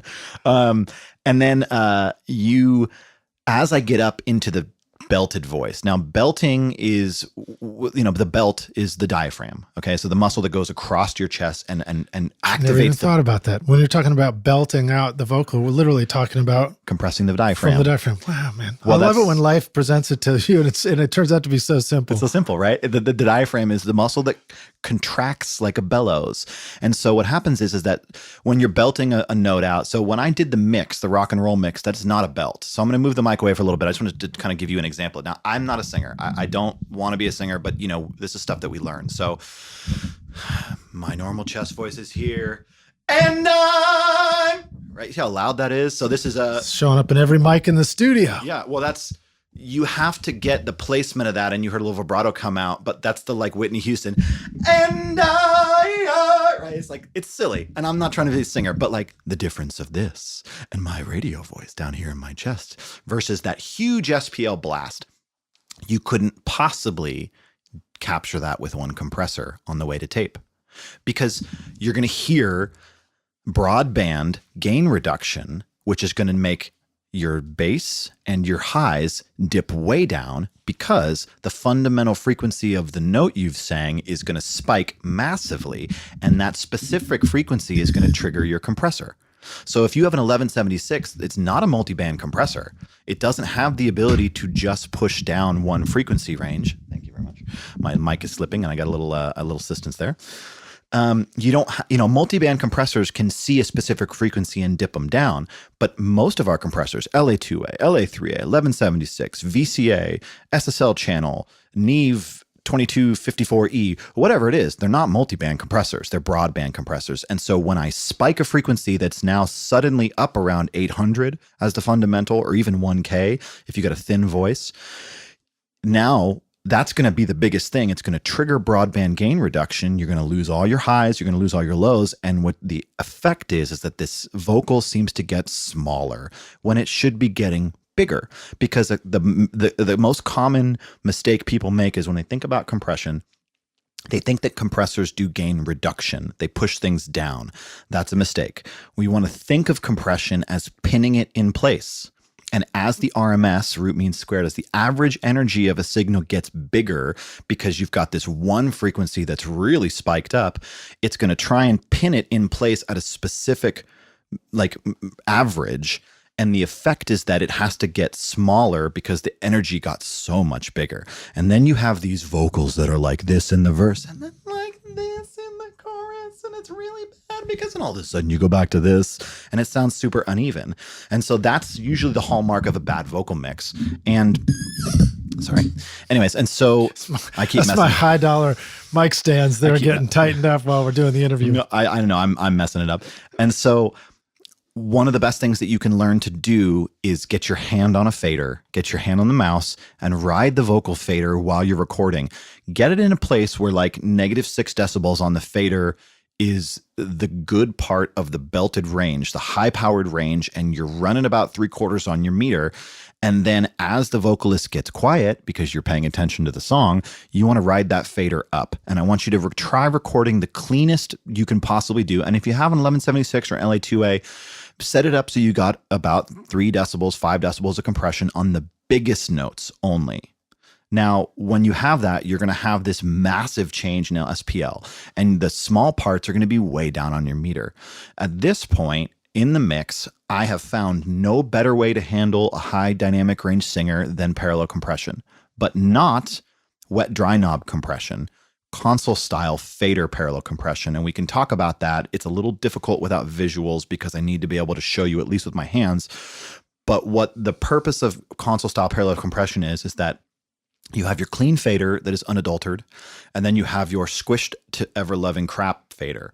So now what I call dynamic bracketing. This is, again, I like to classify things, like to come up with phrases. So one of my... Here comes photography again. Yeah, dynamic bracketing. And so what we're going to do is we're going to set the lowest place for the vocal in the mix on our compressed fader, not on the clean fader. So what I'm going to do is I'm going to get the mix nice and loud. This is, I've got the vocal, they're gone. It's already been tuned. I've already de-essed it. I'm at a place where I'm setting the volume faders. And so I get to the chorus, and then think about why we compress a vocal. We compress a vocal, and everybody says to bring out the low level information. But the essence of a compressor is that it squishes the high level information. It doesn't bring up the low level information. It's backwards, right? So what we want to consider is that on the clean, on the compressed fader, we want the compressor to squash the ever-loving crap out of the big stuff and just ignore that it sounds like garbage and that it's sucked down and it got smaller. Just ignore all that. We want to ride the compression on the verses as you normally would with a compressor, 3 dB, 5 dB, good attack and release, and you're just going to do that, and you're just going to ignore that it blasts -20 or you bottom it out on the belted sections. So then you set that as your floor bracket. This is your flooding the mix. The lowest thing you can ever hear is this dirty fader, and you're going to bring it up, and so you can hear every single nuance of that. Now you have an opportunity here to do sound design, because if you take it farther, you might be able to create like an explosive rock vocal. You may be able to do something really neat where you stress and or distort the vocal at the same time, and that's a high level concept. So start with just doing the basic compression and getting it set. Now that you've set your floor bracket, you bring the clean one up that has all these beautiful dynamic peaks coming into it that are not compressed at all. And you're going to bring dynamic change back into your record. At this point, your high SPL stuff might still be too high. So I typically run clean and then an 1176, and those merge into a funnel, which is usually like a mono aux track. And then on that is an LA2A or something. I like LA2As because they mimic fader. movements. Right. And because they also like, it's sort of like you set your gain and then you just bring the threshold to begin to compress some of those peaks as much as you feel like you need. Right. Yeah. And then it goes and you want to just sort of think about that final compression as just bringing the tallest parts down and further refining the ceiling of the dynamic range, the upper bracket of it. So then between your two faders, the clean is now the height of your biggest notes, and the dirty is now the bottom of your quietest notes. So if there's ever a point in your record where the low stuff isn't cutting through the mix, and I mean low volume, not low frequency, you can just push that parallel compression fader up a little higher as you boost it in the mix. So it's a blend between them. Now, in theory, you could do this with a wet dry knob, but in practice, you're not going to be able to set it the same way. I find it's a little trickier. Yeah, and you're right, because with the wet dry knob, you're dealing with a single compressor too, which is not quite the same as what you described. Your setup is a double compressor, which is, I'm just making a prediction. You heard it right here on Recording Studio Rockstars. When we get the Dr. Ford plug-in down the road, we all know what the insides are going to look like. Well, the basics of the routing would be that. But the other interesting thing is when you set it up this way, you can actually do something called pre-emphasis or post-emphasis. Now, because you have the ability to put plugins on the dirty channel, or you have a chance to put plugins on the clean channel, you can EQ them into the compressor and make the compressor react differently. So now we're going to get into like crazier stuff. But what if you put some dirt on the dirty channel? What if you actually put a distortion plug-in or a tube or anything? You could color the sound, and then you have your clean vocal that's beautiful and clean on these high belted notes, but then you have like a little grime on your little, I mean, there's the options are endless. You have that ability to sculpt sound, and that's up to you. So speaking on compression for 1 second, you have leveling and you have sound design. And really think about those two things, because anybody who's put a DBX 160 on a drum and hit it -20, you know what I mean when I say sound design. You know what I mean? Like you change or the sound. nuke setting on the distressor. Amen. Or an SPL bus compressor. Everybody loves the smash, the explosiveness. They always say it makes it sound explosive. It's in your face. That's sound design. That's not compression. You're using compression to achieve sound design. So really consider that like good, clean compression is essentially fadering.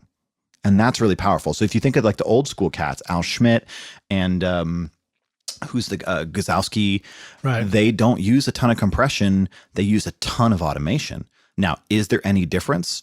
No, there's no difference unless you talk about the circuit path, which colors the sound. So like an LA2A has a tube output stage. That's where color's coming in. You get harmonic distortion. Exactly. And overtones.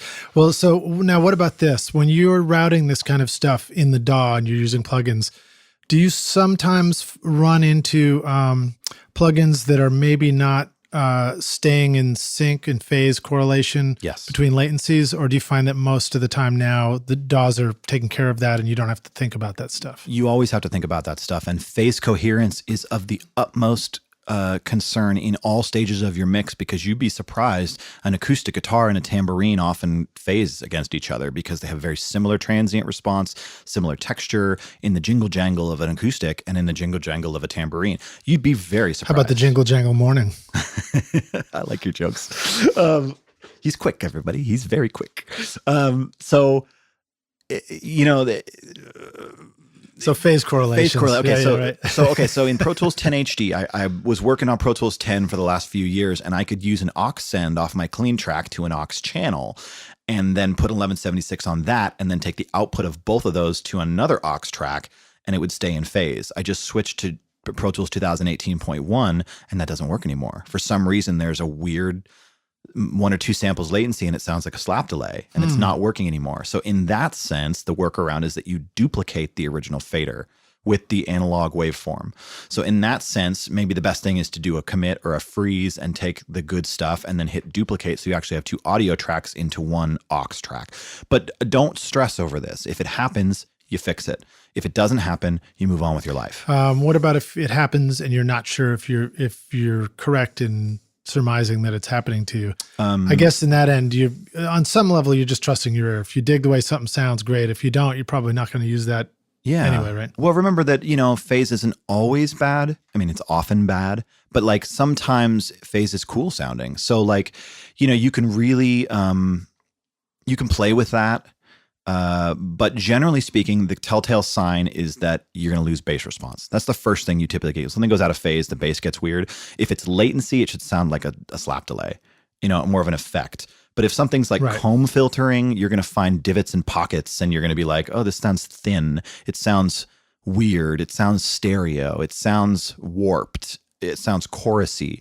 All of this comes from moving the comb filtering, which is moving the alignment of time horizontally. Yeah.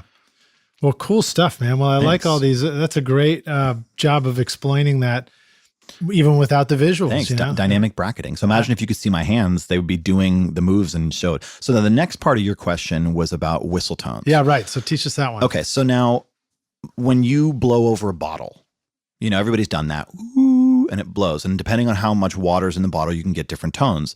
So the human voice produces overtones at several places. As the mouth shape has its own acoustic space, that can produce overtones. The diameter of your larynx and the esophagus and all the different muscles, your vocal folds, everything has the ability to resonate and produce overtones. And to me, they sound like whistles. And so they typically happen at very specific frequencies. 9 out of 10 times, they're going to be the same, and it's different blends of each frequency depending on voice to voice. Men tend to have less of them, but are not exempt from this. Females tend to have more of them, and I believe it's because of the nature of their voice. Now, they say women do not have a falsetto, they have a head voice. Now we're going to get into like technical things, but generally speaking, as you progress into the more technically trained singers, the ones that can produce higher SPL, you're going to start hearing these harsh overtones. I call them whistle tones because they sound like whistles, and you'll identify them as such. Now take your notepads out, rock stars. They tend to be always the same basic frequencies, give or take 100 hertz one way or the other, depending on the singer. So you're going to start with 2400, 2700, 3K, 3300, 3600, 4K, 4500, and 5000. Okay, that was a lot of frequencies. Now, in all fairness, are those also frequency points on some traditional EQs? Ooh, if the manufacturers of those EQs had their heads screwed on straight, you might find Rupert Neve knew about these things and was paying attention. Nice. And other insight there. Or API, Paul Wolf. Yeah. When he set up the famous, what are the ones with the sliders? They're not the knobs that. Oh, the 550Bs or something like that? The people knew what they were doing. The graphic EQs. They didn't just pick these frequencies because they were like, I don't know, this 1K seems like a good idea. I don't know, it's random. No, they were paying attention. Yeah. The R&D departments were working on this stuff. So making musical EQs. Yeah. And remember, if you tune to A440, EQs have the ability to bring the fundamentals up and down as you change pitch. A lot of people sing, they say A440 as a tuning. Well, if you're singing in the key of A, now you can EQ the fundamental at 440, right? So this, the science of mixing is there to be used as a tool, not a restrictive thing. Right. So I like dynamic EQs to remove these. So I want surgical dynamic EQs. And for me, the best tool is the BrainWorks Dynamic EQ version 2. It is my go-to for removing these whistle tones. So what is a dynamic EQ? Most commonly known as a de-esser. A dynamic EQ is a EQ that makes gain cuts based on thresholds. So just like any EQ that is automated, it's automatically doing it based on a compression threshold instead of you having to write the automation. There is no difference between an EQ cut that you automate the gain up and down or a de-esser or a dynamic EQ. It's just simplified automated procedure that's doing it for you. Nice. And a de-esser, I'm not sure if this plays directly in, but I have a DBX 902, which is very famous. So that's a classic hardware de-esser, and it's very useful. And when I was reading about it, what I remember reading about is that they take the control signal, which is they bring in the vocal goes through the compressor, but then they also split it off and it goes as a control signal to the compression circuit. And they take that signal and they limit it and squash it down super, super hard and then filter it with the EQ so that whenever, I don't know if I can explain this right, but basically the idea was that if you're singing quietly, it can still identify an S versus if you're singing really loudly, it still identifies an S, which I thought was a cool little feature. Gee, doesn't that sound like what we talked about the dirty channel? Exactly. You know, and it's a band pass filter in there in the detector circuit. Because, you know, we know that S's tend to live in the like 6 to 8K range, generally speaking. And now this can change because girls can go all the way down. If they have like a lisp, you know what I mean? They can go down to the, you know, 2 to 3K. So it really depends. And some guys. Yeah, and guys, shh and ch.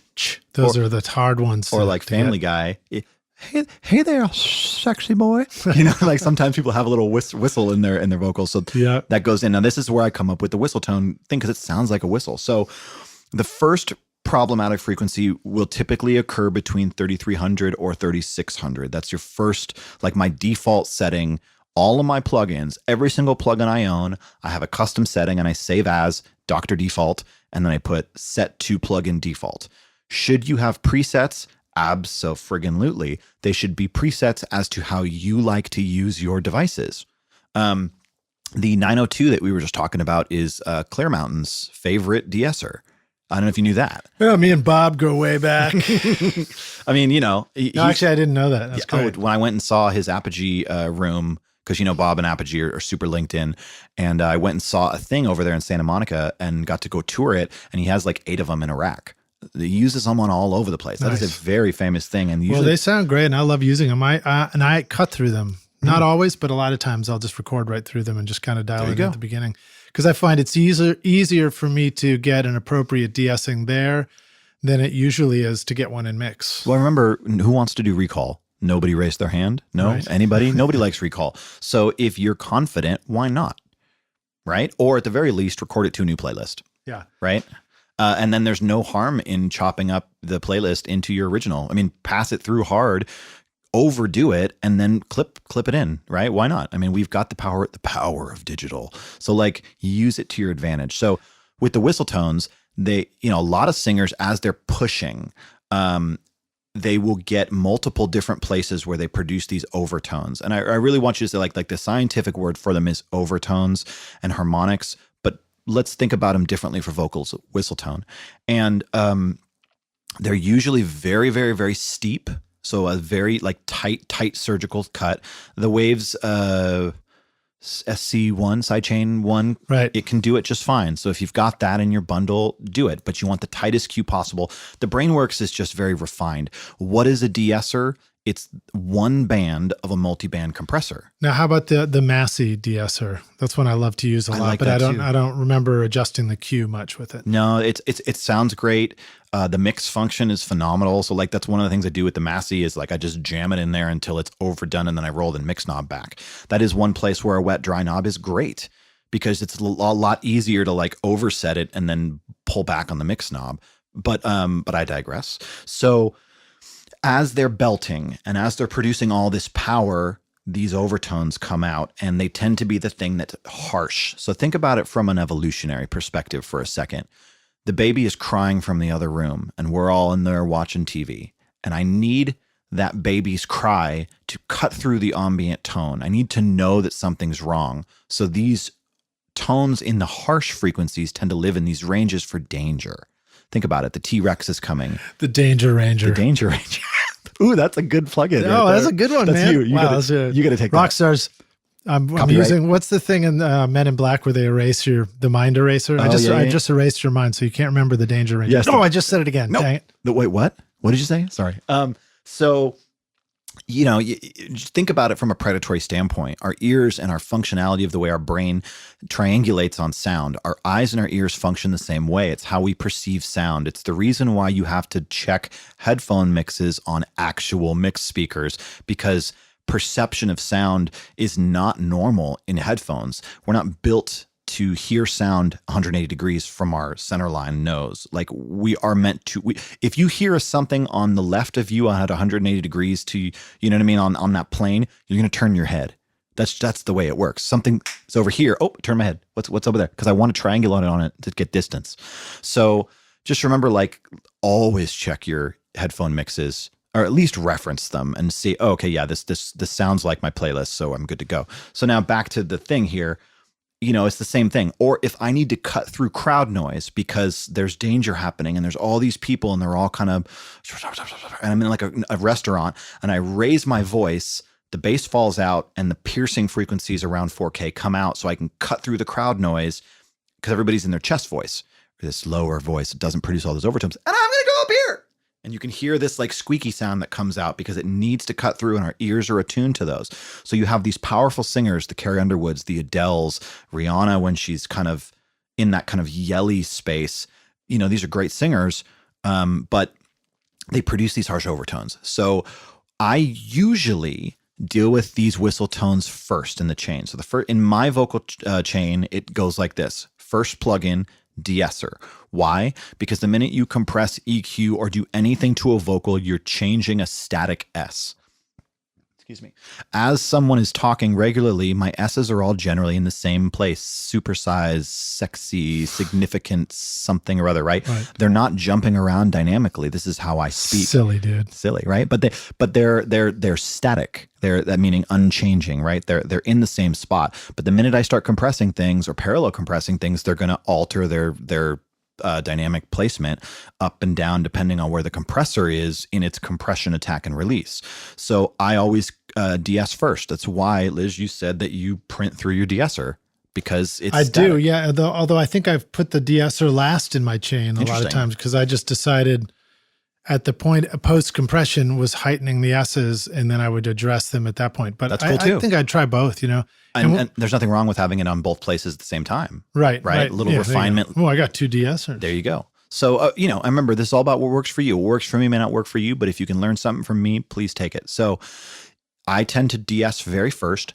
Then immediately I pull up 5 of the BrainWorks EQs and I set them to each one of my frequencies I talked to you about, 2400, 2700, 3000, 3300, 3600, 4K, 4500, and 5K. Now, 5K is texturally like paper and it kind of a sound. You may not need it.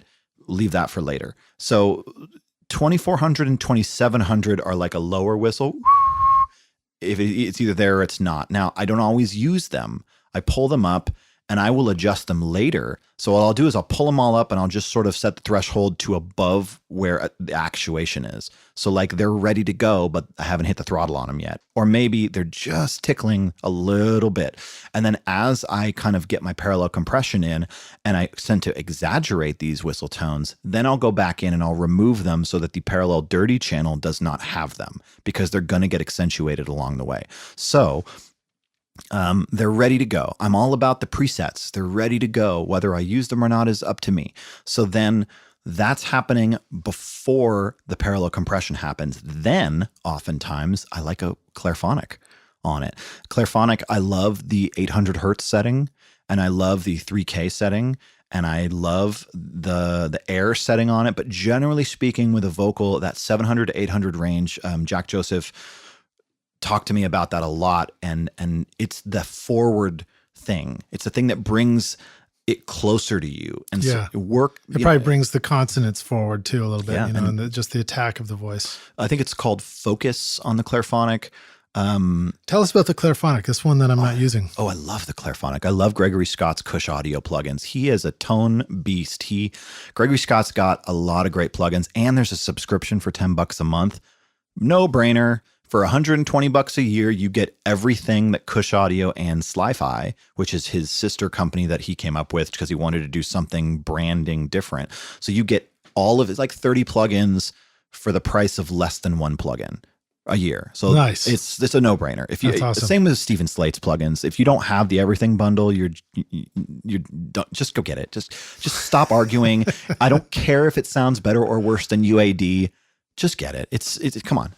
I bought the Isotope RX Elements because I needed the denoiser. It was $120. So for the cost of the Isotope Elements, you have the entire line of Cush, and simply the clairphonic alone is worth the price of that. Nice. Clairphonic is a parallel equalizer that boosts. It has shelving at very specific areas. The thing is really cool sounding, but it's like cocaine. You start to use it and you get hooked. So just be careful. A little dab will do ya. Sometimes even just putting the clairphonic on your on your track without turning the knobs on is a cool sound because it's running this parallel circuit into very specific high shelves. And so it adds a brightness to your thing that can be exactly what you need, but it has no cuts in it. It's like, so you have this little lever that switches between a bell curve and a shelf. So like I'll use focus on the bell curve, and then I'll do like 3K on a shelf. And like, anyway, so you can even get the hardware Clairphonic. It's a beautiful thing. And he's got a Clairphonic version 2 that is all, I think it's like stepped resistors on the pots for easy recall. And it has a mid-size matrix built in with inserts. So you can get the Clairphonic V2 hardware and then put any stereo compressor behind it and use it on the insert. And now you just made that dual mono compressor mid-side. It's like, it's really cool. Well, so now we've got this vocal channel in our mix, and we've loaded it up with all these whistle tone compressors. Yeah. What's the next step that we do to use them properly? Well, you use your ears. And you remember that if you overdo removing the whistle tones, you can take familiarity out of the female vocal that you've been mixing. And the last thing you want to do is present a great singer a vocal that doesn't sound like them. You know, Jack Joseph called it the claw. And I always go back to what Jack said to me, and it was very powerful, my time with him at Mix with the Masters. And there's been a lot of people that have criticized me or used it as a tool against me because they didn't have a master, and look how far they got. And what I say to them is, okay. That's my answer, is like, if you want to use education against me, great. I'm going to fly as fast and as far as I can possibly do, get out of my way. And if I did that with education, God bless the fact that I was able to get there. Thank the universe for providing me that opportunity, and I'm going to make the most of it. Hey, I think at this point we're up to 130 episodes or something like that. Not checking my notes. So I think anybody who's listening to this podcast at this point is all about education. Great. So we don't have to make any excuses for wanting to learn from other people. In fact, that's been the hugest takeaway for me now, having done so many interviews with so many great engineers, producers, musicians, songwriters, everybody. I went into this thinking maybe I knew something, and I'm coming out of this maybe actually knowing something. You know, I learned tons of stuff from people. And I bet you I'd learn a ton of stuff from listening to all those episodes too. You know, the great fallacy is that we know everything. I know barely anything. There's so many things I don't know. I just know the things that seem to work with me and got me this far. And I'm sharing them with you guys because you're rock stars and I want to help. And that's something that you can karmically put into this universe, is your desire to help. Give somebody a shot. The way my business is structured, I'm going to totally take a left turn, but my business is structured right now. The math breakout is that if I work 2 weeks of the month and I'm booked for 2 weeks of the month, it pays all of my nut, which is, a slang term for your expenses. Like I had to make my nut, which is, like a squirrel, like, hide your nuts in the tree. And then after that, the next 2 weeks of this month are my profit. So to pay for the whole thing, half the month pays for the whole thing, and the next 2 weeks are profit. But do I really need to maximize my profit, or could I work a third week for profit and take the fourth week and give people a shot? Right. Scout talent. Let somebody who's deserving come into my tier 1 studio on my $15,000 vocal chain and get a demo of their song that they can go break their career with. Do I need to worry about contracts? No. Why? Because it's a gift. Because that comes back to you so much. Because word of you is going to spread. Your brand and your heart are the things that go out into this universe, and people talk, and they, everybody's okay. Great engineers, when you ask them where their business comes from, the number one thing they say is word of mouth. Right. Okay. That's not true for me. The number one place where my business comes from is my marketing and advertising. And that goes back to my time in real estate, is I have what's called a farm. I market and I plant all these seeds. And as they grow over the years, eventually they ripen. And these people say, hey, I've been seeing your advertisement for years and I'm finally ready to use you. Mm-hmm. And then they come to me. I want to be the studio that people grew up aspiring to go to. They can't afford me now. And that's another side note as a business tip. Rock stars, when people come to you and they don't have the money and they say to you, Lish, how much do you cost? And don't answer this, but how much do you cost? And you say, I cost X. And they say, ooh, I can only afford Y. And then you're like, okay, I have a decision to make here. I can be an asshole and I can be like, well, F you, man, because I'm worth X. right? Or you can say, you know what, dude, I appreciate where you're at. And I actually have a friend who I think might do a great job for you who would fit at that thing. But I'll tell you, I might recommend that you wait for a minute and save your money and come to me, and I'll do a great job for you. And you will not be mad that you waited and saved your money. But how you treat those people with respect is about cultivating this farm, is that you wait for a fruit to be ripe before you pick it. Otherwise, it's going to be bitter. And people who value you will wait, and they will aspire to go to you if you're cool. But if you're a dick, they're going to go to the next guy. Yeah, totally. And somebody who comes to you and they're not at that point where they can afford to do it the right way with you yet, doesn't mean they're going to still be at that point later. They might be kicking serious ass later and have a budget that, you would love to be able to work with. Yeah. So you never know. I mean, and people are just at different points on the journey, Yeah. And what if you said, look, I can't, because of the way my business is structured, I'm so sorry, but my management won't allow me to take that session. Usually the management is your better half, your lady, or your business manager, whatever you say. It's fun to blame somebody else because it allows you to kind of be in the boat with them. And you can say, I'm so sorry, but my management will not allow me to take a session for that because I have other people who want my time, and I'm not in a position to offer discounts at this moment. Yeah. I'm sorry, I can't give you something. I like you. I love your talent. I see what you're bringing to the table. You know what I would do though for you? I'd be more than happy to help you vet whoever else you may choose to work with right now, because I want to see you taken care of by someone who can do a good job. So what if, before you choose the person you're going to work with, why don't you shoot me some of those links over to these people and I'll help you find the right person for you. Right. Now, two things just happened. One, I've endeared them to me. They kind of owe me a little bit. And two, I get to throw my buddy some work. Right. You know what I mean? And you're helping the person out. I am, because I'm not going to give them somebody crappy because they're my friend. I'm going to give them the friend that's the right for the job, because I want my friend to succeed. I want them to succeed. I want them to go away from the situation and be like, thank you for helping me with this dude over here. He took great care of me. I don't know if he did as good of a job as you would have done, so I still might come to you later, but at least you're going to spread the legacy. You're going to spread my brand, and you're going to talk well about it. Well, I think one of the important takeaways, rock stars, from what Daniel just shared with us too, is that you began with an honest study of your own finance of the studio. You took a close enough look to say, I know that I need to have 2 weeks worth of normal rate at my studio to be able to cover the monthly cost. And then the 2 weeks after that is what I can afford to make other decisions with. Correct. And it's similar to my brother who runs a music school in Brooklyn.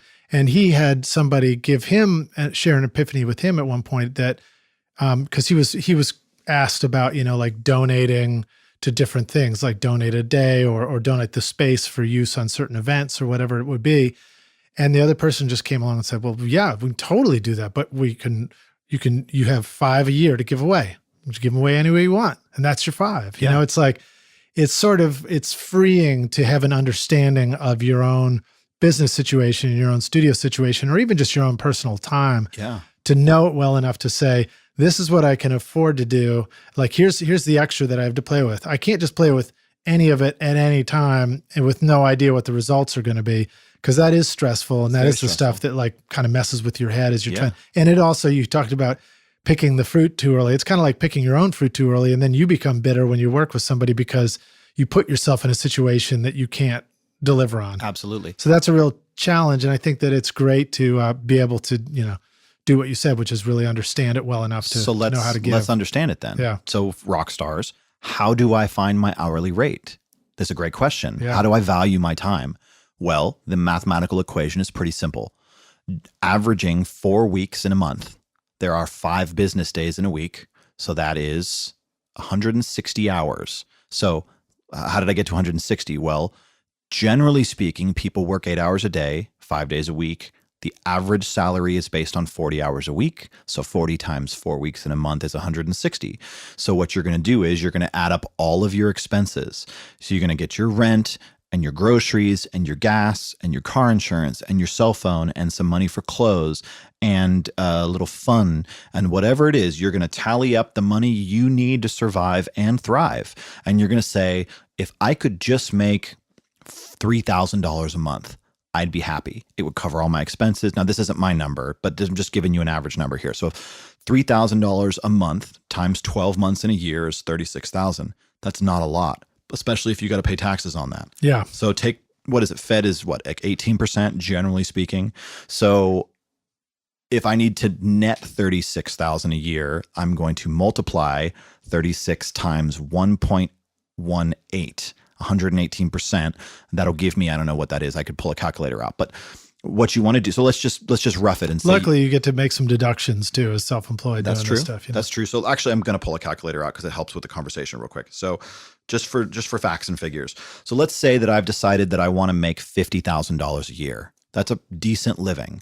In Nashville, you can buy a house in roughly $250,000, $250,000, and your mortgage will be somewhere around $1,100 to $1,200 a month, more or less. Okay. Right. So if I wanted to make $50K a year, all right, so 50,000 divided by 12 is $4,166.66 a month.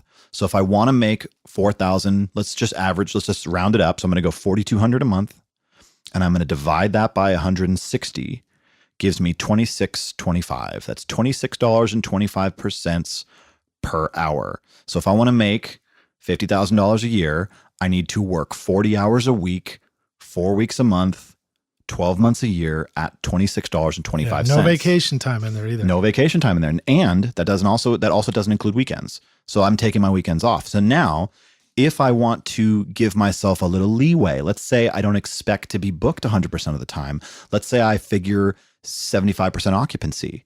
You know what I mean? That's almost pretty ambitious too. I think 50% is a realistic good place to go, because especially when you're growing all this stuff too, you really don't always have something you don't know what it is, and you may overshoot. You may overcommit to things and have to keep working beyond what your original delivery estimate was. That's a very valid point. And so if we're going to go with those figures, then instead of $26.25, let's just say $50 an hour. So if you want to, let's say we're going to say 50% occupancy, $50 an hour, that's 80 hours a month. That's $50,000 a year. That's a pretty good living for a middle-class musician running a studio. You'll have extra money to buy gear. You'll save money.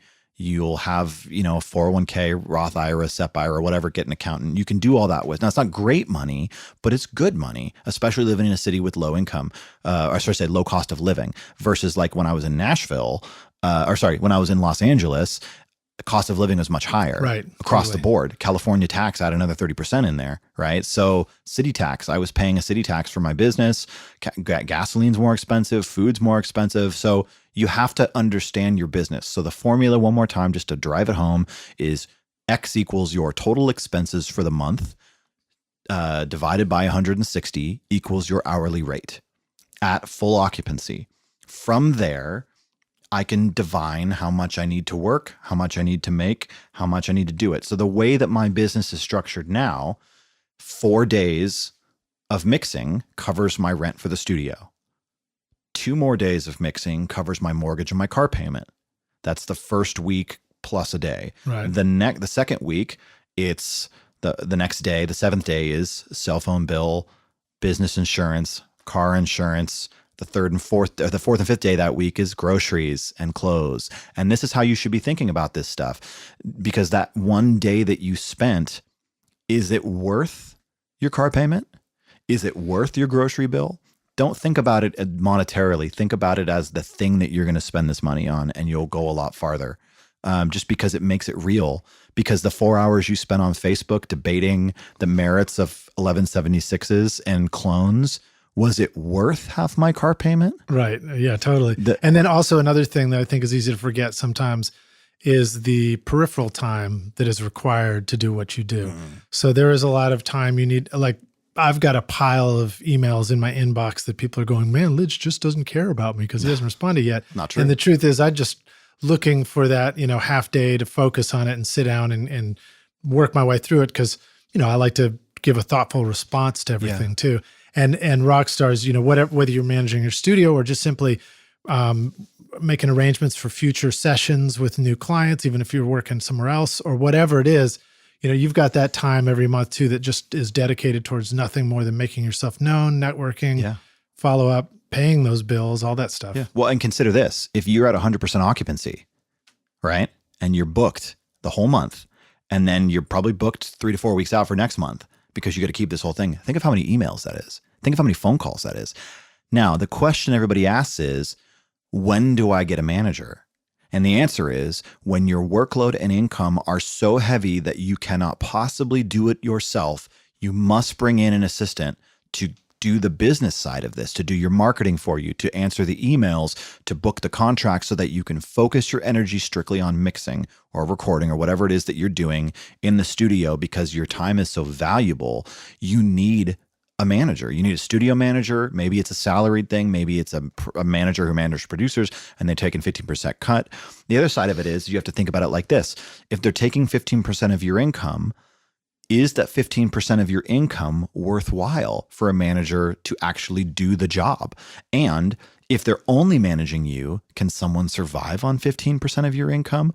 Or do you need to be with a manager who's got a roster of talent so that the 15% of several producers stack up to an income that can survive someone's job? So like the perfect example is Dave Pensato and Herb. Herb absolutely can function on 15% of Dave's income. Now, that's not to say that that's all of Herb's income, but just think about that. Generally, I don't have facts to give you on if you want to know what Dave charges. Ask Dave. But I'm going to estimate it's a few $1,000s a song, if not maybe a little more than a few, depending on if it's label versus indie and how fast he can mix. Can you think he can do 2 songs a day? So 15% of, let's say, 3,000 would be, what is that? Like, hold on, let's get the calculator back out. You're good with that calculator, man. I gave up when they lined us all up in front of the blackboard and you get shot down if you don't answer, on the fly. I never did well with that. So yeah. Well, that's why I got the calculator. I just don't even think about it. I don't even try. So 3,000 times 15% is 450. So that's not a lot of money when the mixer's getting 3 Gs and the manager's getting 450. Just think about that. Like, can someone support themselves if you did, if you're only making $3,000 a month and the manager only gets $450, there's no way they can live their life on that. So, right. So consider that your value as a commodity has to be at a position where you are earning enough that the manager you bring in can live their life. And when you reach that point, most likely they'll find you. However, you may have to find them. And if you're looking for them, you might want to pay them a salary. I think that a lot of times whenever I first asked the questions about managers or heard other people, it was the idea that a manager was somehow a big break for you as a producer. And I think the lesson that I've learned is the manager is not a big break for you as a producer. It's just hopefully a big relief at the point at which you just can't handle it yourself anymore. I like that, a relief, not a break. For artists, management is made to create opportunities. But for a producer, mixer, studio, it's exactly what Liz just said. They're made to relieve you of the stresses of the day-to-day business running. They're managing your business for you. So there's a difference there. Artist management creates opportunities. They're not an agent. Agents book contracts.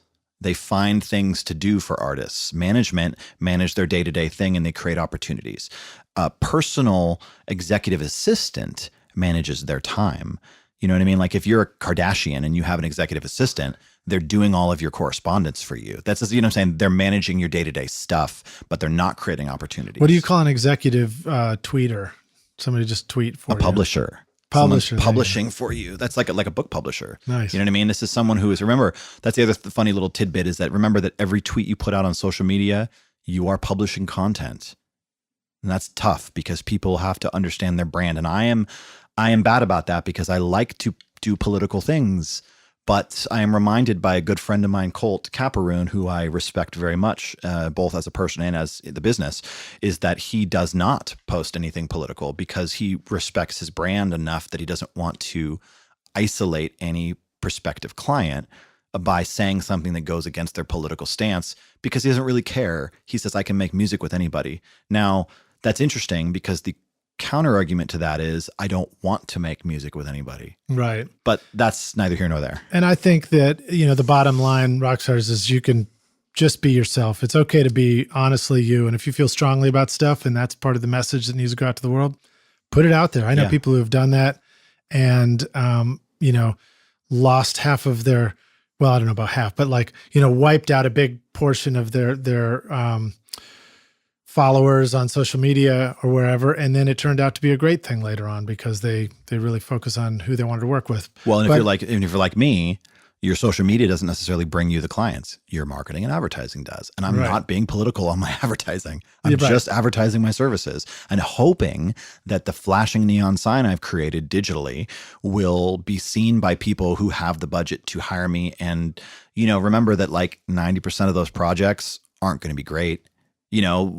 Maybe 10% of the stuff you work on will ever get heard. Do you know the statistics for iTunes are that less than 1% of the music on iTunes is ever downloaded more than 100 times. Wow. And those are real statistics. And I think it's even worse than that now because the amount of needles in a needle stack is so vast that the statistics, the math just go that direction because the first 100 downloads are your family, your friends, and your basic circle that you can convince to do it. Outside of 100 are fans. And now the good news is that should you be able to get 1,000 fans that spend $100 on you every year, that's $100,000. So it's totally doable. And if you're an artist out there and you could just cultivate 1,000 real fans who are willing to spend $100 on you every year, that's not a lot. That's really not a lot. That's $100,000 minus 30% for taxes. That's $70,000.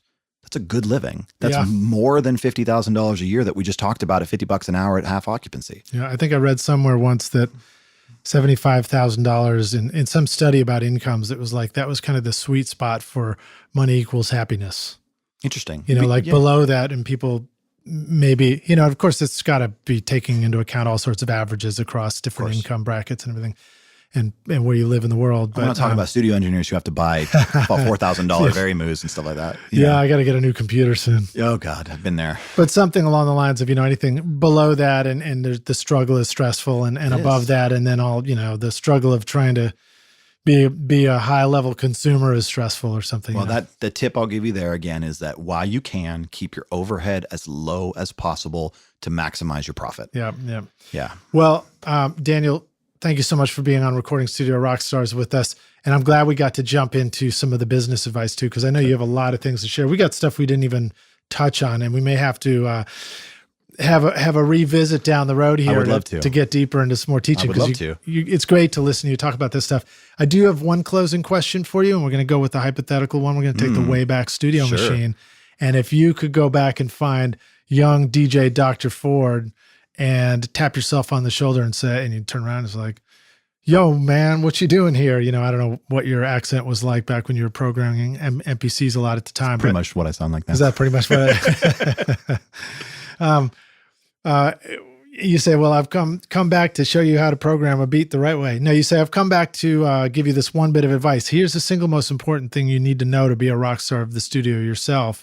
What advice would you have given yourself? Or would you give yourself? In a perfect world, we would pause the tape right now and I would sit here and I would churn my brain for a few minutes and then we would re-roll the tape. You got to go with that first. You just got to roll with it. There's two things that come to mind. First is the question that you need to ask yourself. And that question is this an income producing activity? And if it's not, stop.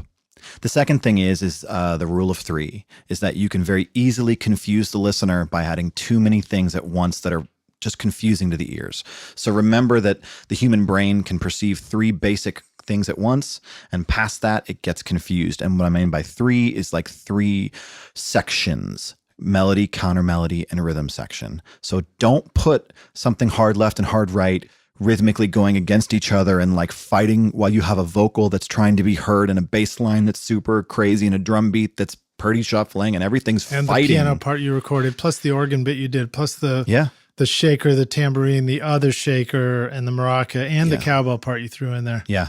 Melody, counter melody, rhythm section. So, dude, thank you so much for being on Recording Studio Rockstars with us. It's been an absolute pleasure to listen to you share all these insights into recording. We covered stuff like mixing, vocals, talking about the business side of it. Just really, really great stuff.